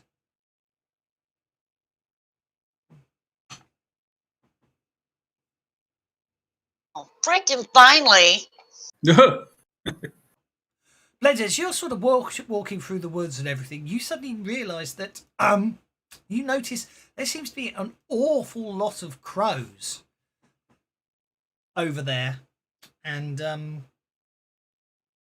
that many crows is usually a sign of carrion. Well, then I'll circle my way around to investigate what's attracting the crows. Righty. Let's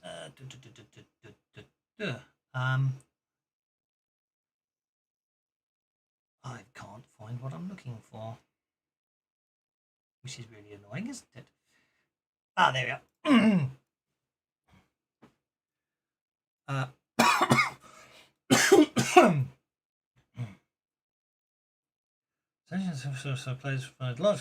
In the branches overhead. As you approach, you can as you approach. It's probably, in all fairness, just a bit further off the corner of the map. That's in hindsight, I'm just changing it there. As you approach, you become aware of the stink of something rotten in the air. Once you reach the place with the crows, you find a twisted corpse lying upon the ground. It is a particularly gruesome sight. The putrid stench grows increasingly intense as the source becomes apparent. The crows scatter into the air, revealing what they were feasting upon under the shrubbery. A body, seemingly dressed for some fancy occasion, but now the fine garments have been reduced to bloody rags. Although it was once human, it now looks more like something thrown into a potato masher. The limbs are broken, they're pointing in different directions. And although the chest is facing the ground, the head is twisting around to stare at the sky.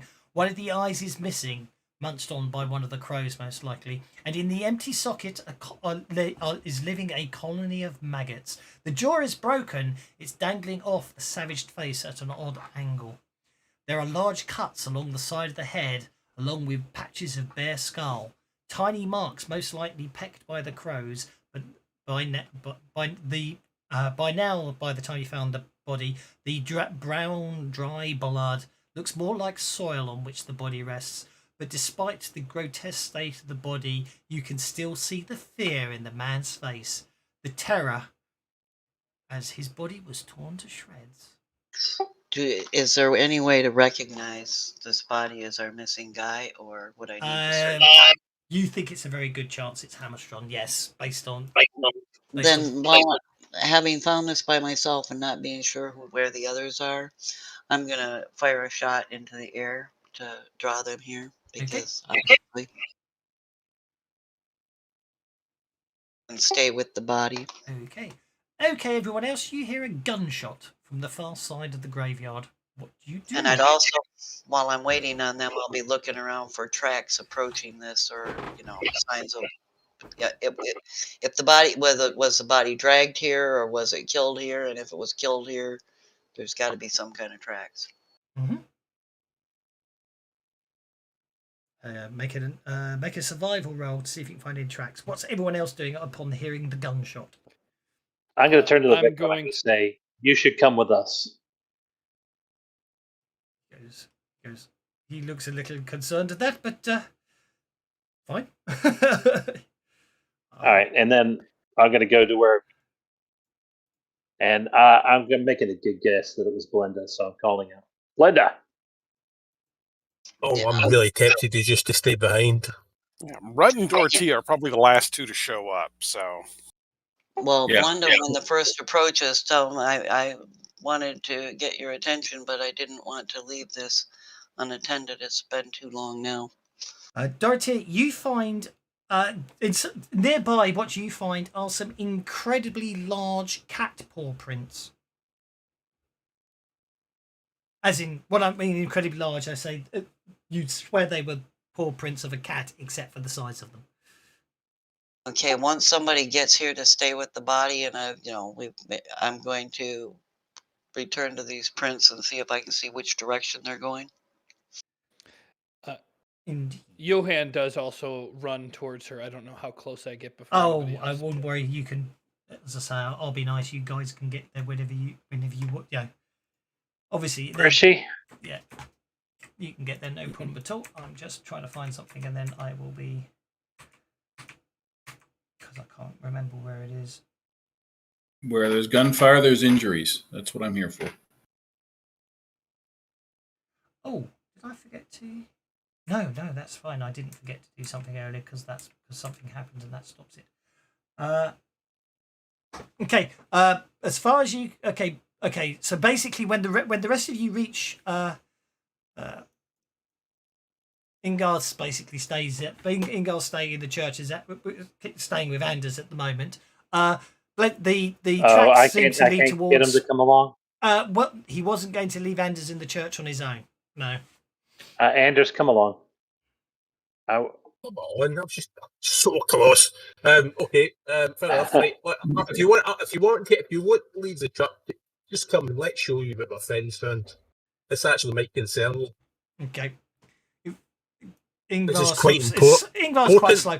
Blender, it would appear that the tracks looks like the tracks the paw prints you find are particularly deep in the ground, as if something landed very heavily, and you get like jumping over the wall. You get the impression that it came across the graveyard. Anyway, everyone else will then find the body, which I'm looking for something on, but aren't you way on the wrong side of the wall though?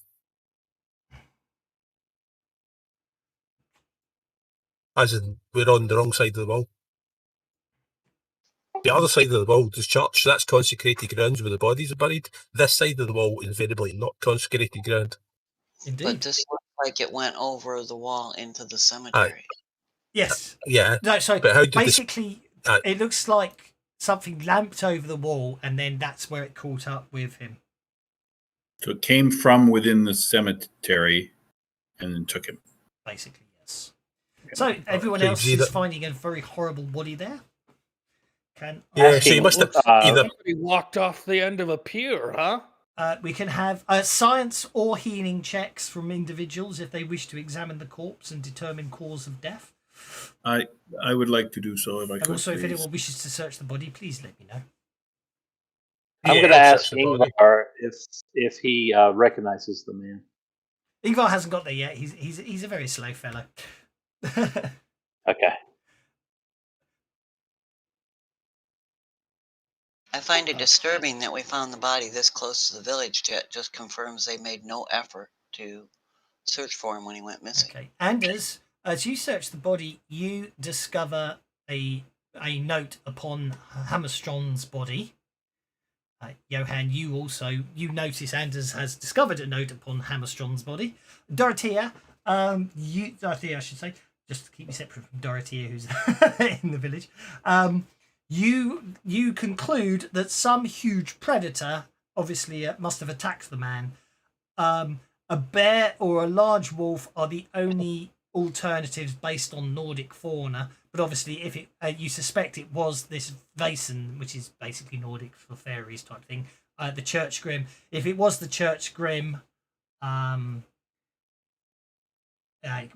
if you consider Vaesen, then it could have been this church, anything from a Church Grim to a werewolf or to something much worse. Basically, and as you find a note in his pocket with the message that I have given you. Yes, it was murder.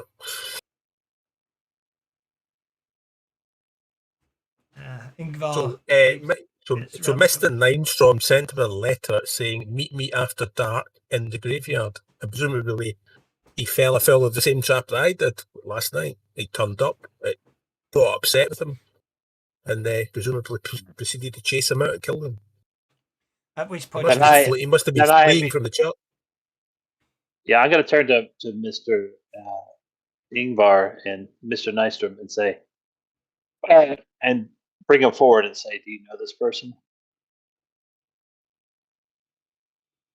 He's absolutely. First thing he does is obviously pray. As soon as he sees the bodies, he starts praying for the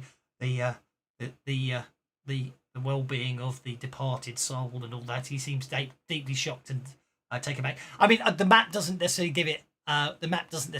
Sort of accurate justice. It's probably it's far enough into the woods that no one would have necessarily looked for it. unless they would, would have found it. And it's only because Blender's incredible notice roll is the only reason you all found the body at all. But Ingvar's very basically very taken aback and very upset to find the body here. He goes, I was hoping he was just lost in the woods and in another village and would have come back to us in a few days. It is such a violent death. It must have been a bear or something, do you think? No, you know what it was. Do not play with us. Now is a time for honesty. Otherwise, it's going to lead us to believe that you are involved with his death for some reason. Tell us what you know. I do not like your implications, young man. For what are you inferring? I believe I was pretty explicit. You are involved with this death. And, I have nothing it's to up do to with you this right death. now. This is Anders, could I have just the briefest of moments with you, Anders? Just the briefest, to the out of earshot. Have anyone shown him the note, by the way? I don't know if you have it or No, not. that's what I was going to They showed him. That's what I was going to ask him. Yeah, not show to him the tell note. about the note. Show him the But note. Don't show him the note. Well, don't show him the note, but I want to show all the players the note. Well, yeah, I'm sure you showed the players the note. I didn't know if you were. He's basically getting more and more angry, and he seems very angry with this. He's basically, I will not stand here and be accused, falsely accused like this. This is definitely, this is disgraceful. Are you going to show him the note? Yeah, show him the note. You show him the note, goes. Before you say another word, think about what you're going to say. Look at the note. I know nothing of this note. I didn't write it. You're trying to foist this on me. You're trying to frame me. Get out of this village immediately. Just leave now. Can I have notice checks from everyone, please?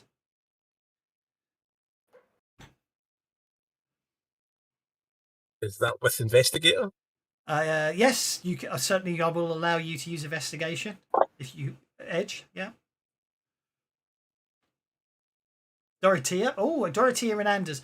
You're the only two, because obviously there are penalties sometimes on stuff. Dorothea and Anders, you're the only two who are able to see through not through the anger, but see past the anger and everything else. And it definitely seems to be slightly bluster and all that. What you do get the impression is he's genuinely upset by the sight of this note, and also quite frightened by it. You don't think that whether that's because it's been found on or what, you don't know, but he's definitely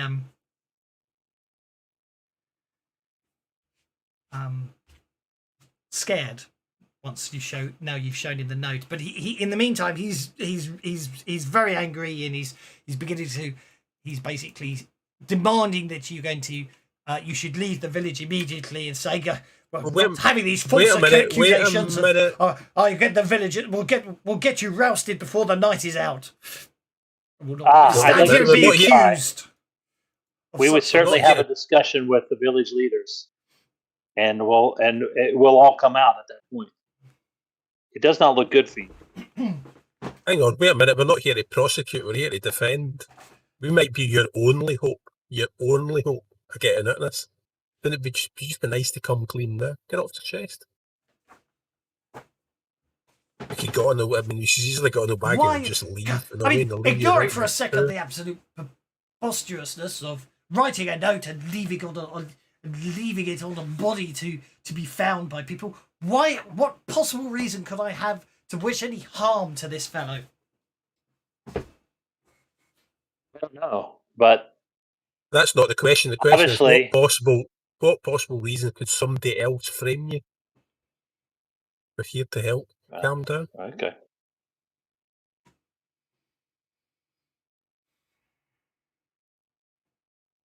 I've diligently served this village for decades. I will not stand here and be confronted like this. And he starts. All right. Well, we'll take it to the village leaders, and you can talk to them about it.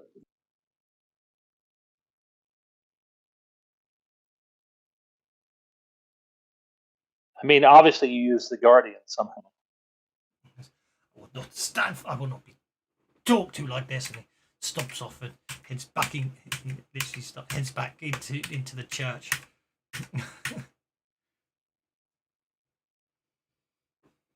We kind of need him on. We need him on side, just if only so we can search the church to rule him out later on. We don't want to be. I don't want to have him really upset and angry for us to then need to go into the church and for it to activate the beast. Well, I'd I'll just say I'd this rather. much.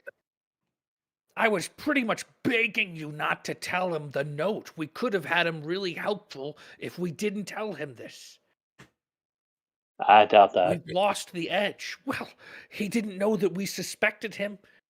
Putting the note out there, that put him on the bad side. I asked if we could watch from the outside of the church. Can we please use a little more tact going forward? He was already denying the fact that he was already trying to blame a bear for this. He could have gone along with him. Said, maybe it was a bear. Can I have notice checks for everyone except Rupp, please? And Anders, actually. But we... Oh, no. Anders we all... Yeah, we also... He has already admitted that he knows about the bear. So, and it's clear what happened here. Dorothea's on fire. And he's already trying to lie to us. Yeah. So I was really disinclined to believe anything he had to say. Okay. Johan and Victor are basically deep in this discussion and unaware. Blender's obviously a little more observant and she's looking off to one side. Dorothea, her eyesight is obviously really accurate today. As she realizes that basically there's someone watching all of you from the woods. Standing there with a mouth opening in a horrified of shock and at the sight at your feet. Young lady, and I will look at her directly. Young lady, come forth. Hello, what are you doing? Oh, wow. She's very good at vigor. She basically, obviously she skinned lots of rabbits in her time. She basically resolutely doesn't look at the body and looks at all of you and stuff like, oh, I see she found the poor fellow then. I was hoping he was missing. I can't believe I never thought to look over here. What do you know of what's happened here? Well, obviously something got him. It's very unpleasant. I heard shouting and I heard you accusing the vicar. It's all very... You need to talk to my mother. She may be able to help you with some information. I don't know what's going on here. I'm just hoping... I was looking forward to when she sold up and we left this village and I got to see the big wide world. Mothers say the world is a wonderful place and I should see it. Nothing bad ever happens in this village. Now this, it's awful. Worse than awful. You know nothing about this. This is... Did you meet the two gentlemen that came here to town a week or so ago? Oh, of course. They as I say, they visited my mother on a couple of occasions. Although mother wouldn't let me attend the meetings, but they were much talking, and then she brought them up to the church, and they discussed many things and all sorts. And then he vanished, and the other one fled in his nightwear, I gather. But that's all I know. Were you aware of anything at all that happened that evening itself? Did you hear anything or see anything the evening that they disappeared? Not that evening, no. But not that. At midnight, the church bell didn't toll a single bell. That's about the only thing I heard, or they woke me up. Huh. That indicates that a villager, someone in the village, now I don't know. That is something that the Geist guarding the church provides as part of his guardianship.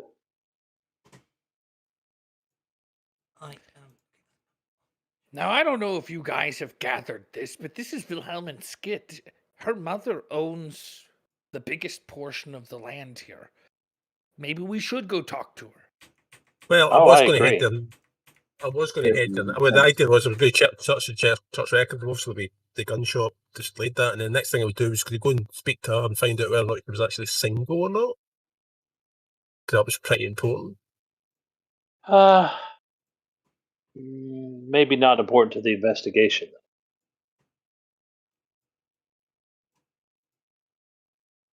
Well, her mother may know something more, perhaps.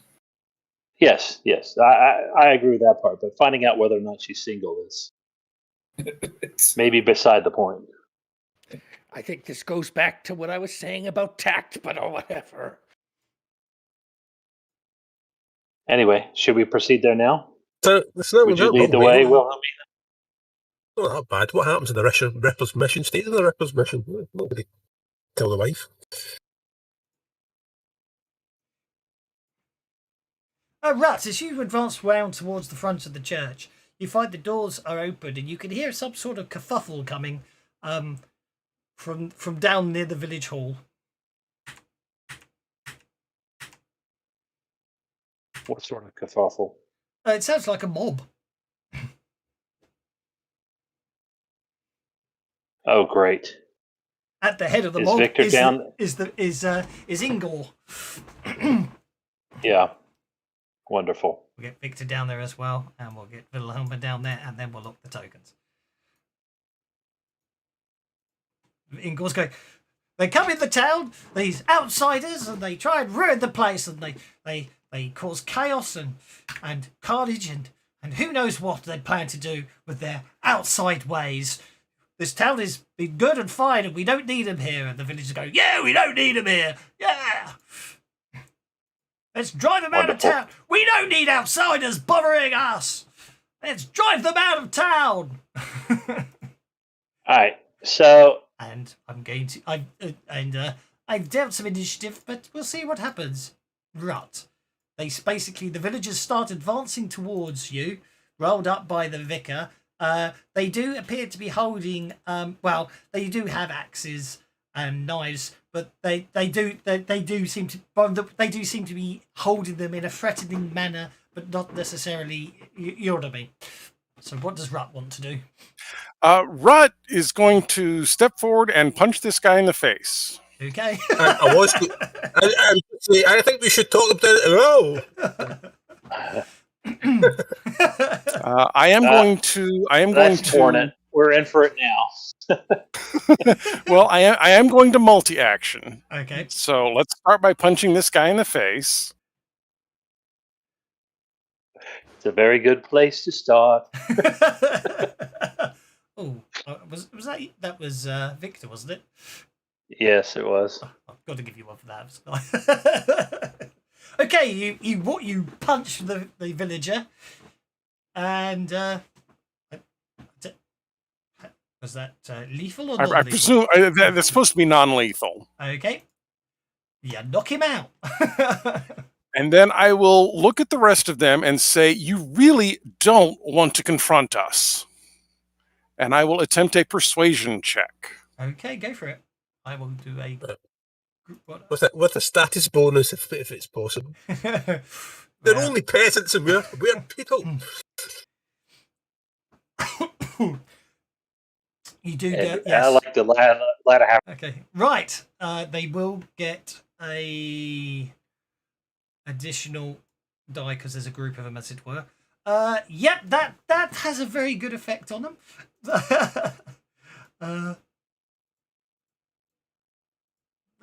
Oops, hang on. After the fight does seem to go out of them for a second there, as they after you knock the first one down, and the others sort of hold up their hands slightly, but we'll see what everyone else wants to do. Blender. So if anyone's I'm going to see if anyone wants to reignite the situation. So I'm guessing that, we're not going to take time to chit-chat. Chit-chat's good. Chit-chat's good. basically, Yeah, Ralph went up to one, punched it, and then spoke to the others, going basically, "Stop it now!"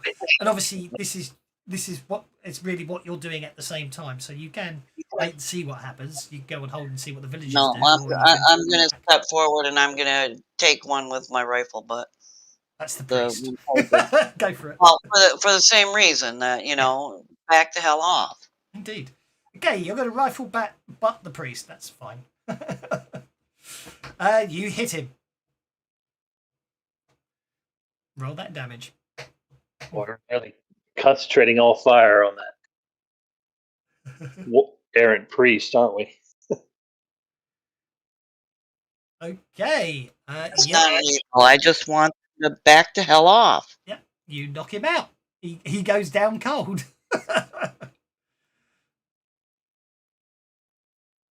Actually, yeah, it was a knockout. Actually, no, he takes a wound. He doesn't get knocked out. I forgot he's an extra. However, he does remain shaken, although he's very upset and very angry with you at the moment. What's Willanima going to do? She is going to... I know what she's going to do, but I can't remember where they... That's what I was looking for. She is going to sort of yelp and basically start running this way. And that brings us to Victor. Is he still up? The priest, is he still up? The priest is up. He's basically taken a blow to the head, which is bleeding, yes. All right. I am going to call down the wrath of the Lord upon them all. In other words, I'm going to do a stun. Yep, that's okay. And I'm going to turn it into an area of effect. Okay. I think I only need a medium burst template. And I'm going to add a glow or shroud to it. Okay. So that they glow after I call down the your smarts. Yeah, you're well within your smarts range, so you're okay there. Actually, what is your smarts range? That's your 8. smarts range. Yeah, you're fine. Look at that. They're all in it. I will advance forward. You don't actually need to. Right, but I want to get out. So yeah. I'll at least go to there. Yeah, you probably need to get out behind the trees. So be my guest. Make that faith roll. I will say cast the spell of Ready Brick. Yes. Okay, yeah, the Ready Brick. Okay, you cast a. You didn't get to the. I've got spoilt by myself because I've put all the extra effects in, haven't I, for Pathfinder? Of course, here it's just stunned. Okay. Right, you stun them all.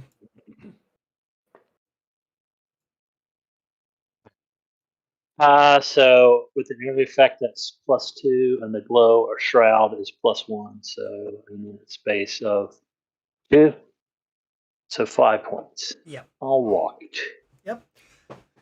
Obviously this is using the 5.4 rule set, which hasn't been released yet. It's almost about to be released, but the only downside of multiple arcane backgrounds is PowerPoints are no longer shown on the character portraits when they're small, because that's the if you got more than one arcane background, it'll get very crowded. So I have to trust you guys are taking your PowerPoints off these days. What is really nice is if you have multiple arcane backgrounds and they have different pools of PowerPoints, which I do think they do in Rifts, you jot the Benny onto which arcane background you want and it will increase that one. So it's very nice. But anyway, that's by the by. Okay, so you stun them all and you've also stunned the priest. That's absolutely fine. And that brings us to Anders. I actually didn't think they were that hostile. I think they just wanted to have a bit of a shouting match. That's why I didn't blast them with a bolt. At the moment, they're all basically lying prone on the ground. I actually am going to take their side. I think that I totally agree with this priest that we should, by all means, just leave them to it and get out of the town and leave the murderer that's killing everybody here with them. And I'm sure that they don't want any money from land, and I'm sure they all want to live in poverty with a murderer, and we can all go. Yeah, everybody happy with that? It's a bit of reverse psychology. Make a persuasion roll. They are a bit stunned, so unfortunately, I don't think they necessarily It's took that very one in.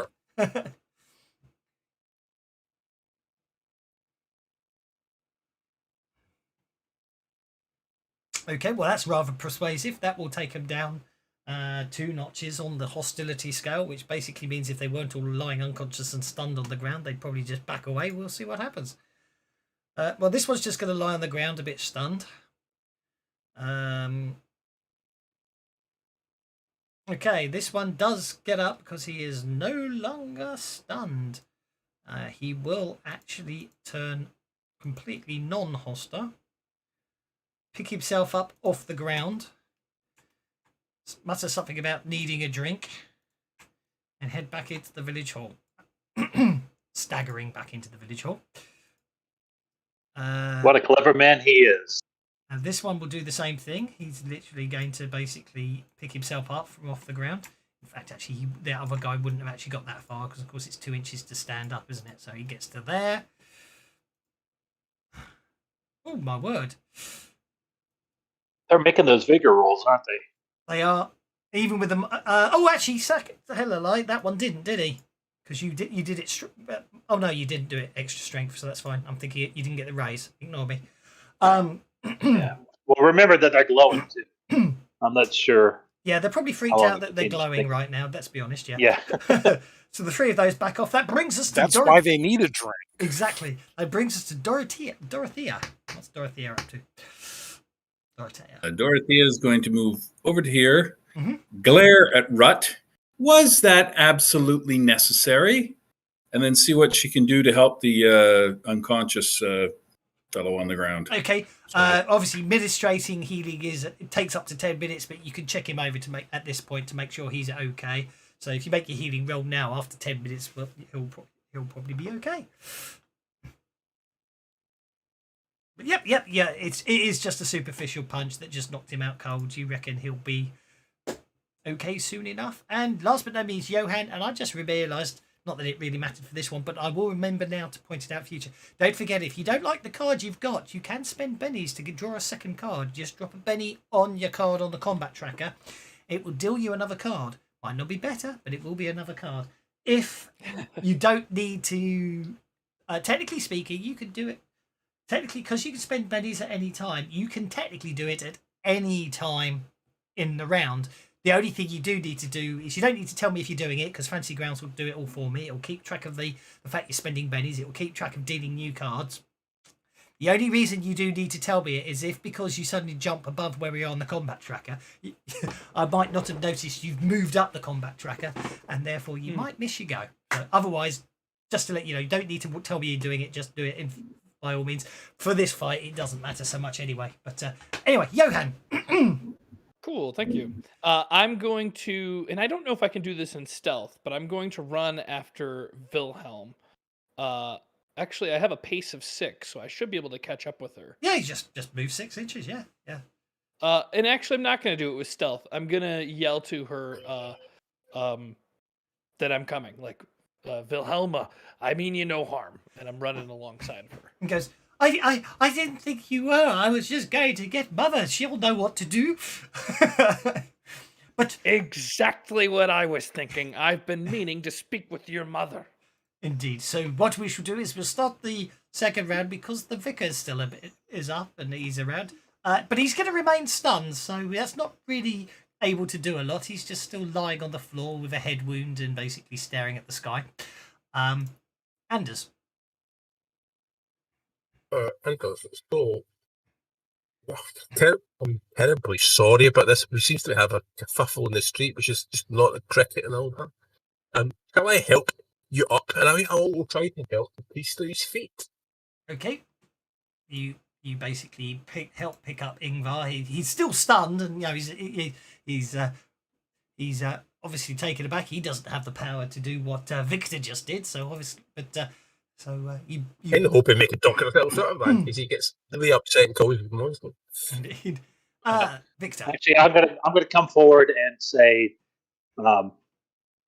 tell Anders, said, "Thank you for helping him. I'll tend to him," and I'll nod my head towards the church and says, "Don't you have other things you might want to look into?" Oh, I like it. I wonder if Anders will pick up on that. Okay, this villager, right? Basically, the last of the villagers has recovered from the stun, and basically, they will be, for all intents and purposes, they'll be heading back in there, nursing sore heads, and will be after some drinks. But Johan, you could basically you could go and hold and wait for Wilhelma, or as it were. Yeah, I was going to escort, or Yeah. generally, I don't know if escort's Exactly. the right word, but I was going to go with her to the house. Technically, from a combat perspective, I'm going to move through the rest of it, but you've pretty much diffused the situation. It wasn't, it's just the vicar just trying to rile up people to get you drummed out of town. But Blender. But would we know that at this point or no? Well, from you said you two might not know that, no, but Yeah. I'm saying for the others, Blender. Well, basically, since they've calmed down and it's like, okay, now we need to talk. I won't do anything else. I'm not going to punch anybody else if they've backed off.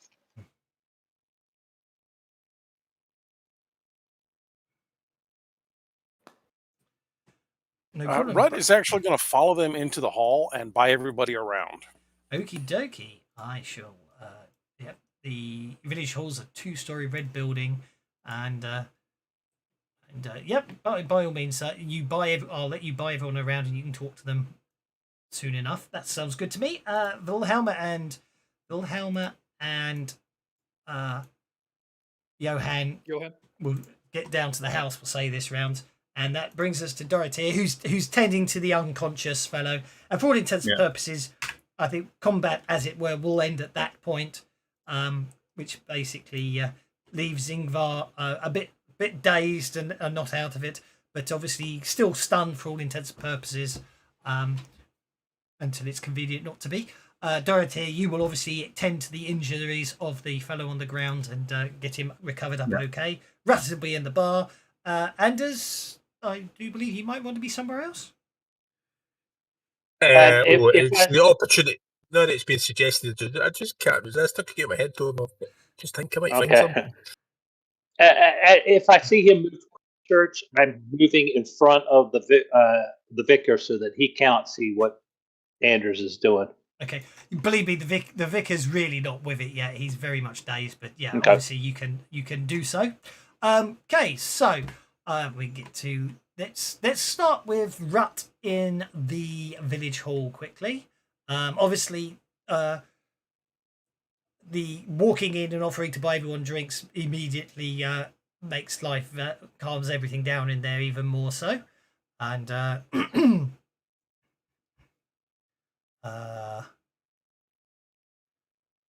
But yep, you can. If there's any questions or anything you wish to ask, now's a good time to ask them. While you're buying drinks.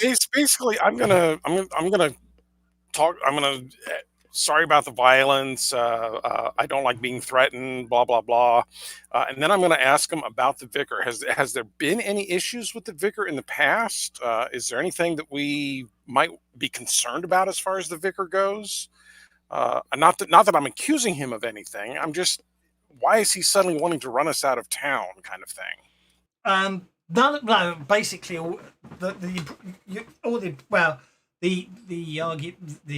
sorry, you asked the one question I wasn't expecting, which is a very sensible one if I thought about it. But anyway, basically they would have said the vicar was, he's always been a quiet, mannered individual and just doing his best to tend to the flock of the village and all that, and births, deaths, and marriages and everything else, and they were quite taken aback, and but he bought, he got them. He basically rolled them up to say, basically, reuniting the concerns that some of the villagers had about Hammerstrom and Nils.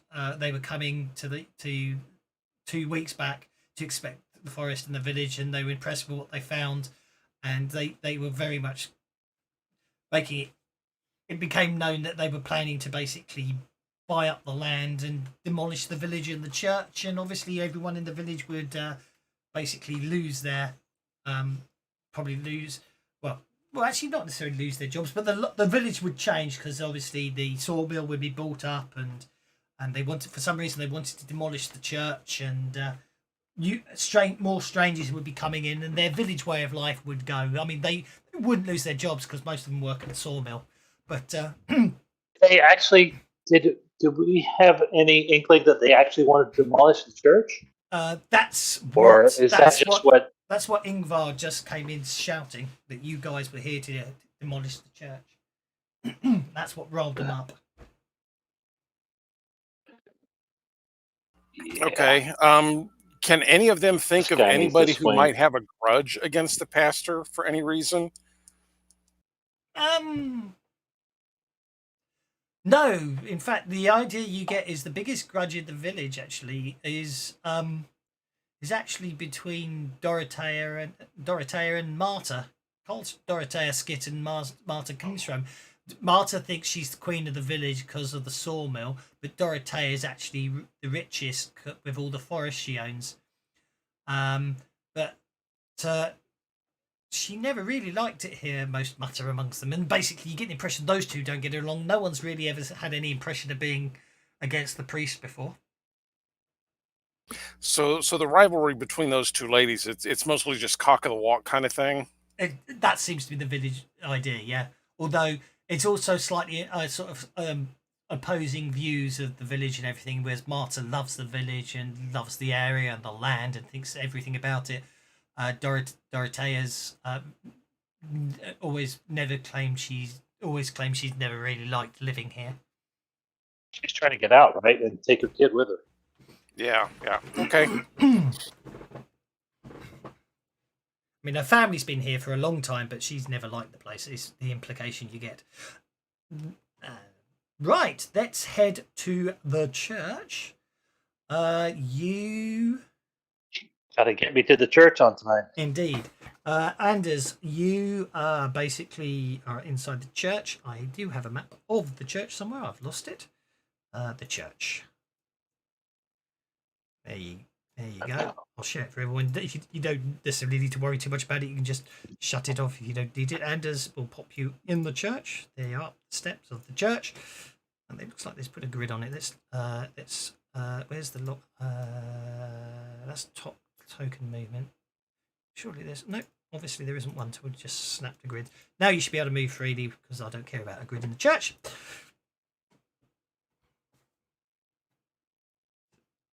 Where you headed, Ant? Oh, yeah. Well, I'll head up to the altar. I'll kneel on the step. We'll have a little pray, and Okay. and then I'm more interested in, while I'm praying, is the carpet cleaned and things like that. Is the font filled? I mean, is it actually a working church? Or is it just a bit kind of unkept and a bit dirty and not being used? And then I wonder if I can get into his office. This is probably going to get my head ripped off, but aren't you curious? This is an interesting one, that one, yeah. Okay, so you want to get into this sacristy or sancistry? Well, let's see. The thing is, I mean, it's the public records. I mean, am I allowed to go and look at who was born here? And, well, you could try opening up. You could try opening the door list and of see what funerals. Yeah, I mean, list of funerals. I'm sure that I've had a little pray. The spirit won't be too upset. Okay. So you open the door. You find at this time of day it's open, and obviously he appears to be in there. So you find you gain access to the room. Can I have notice checks, please?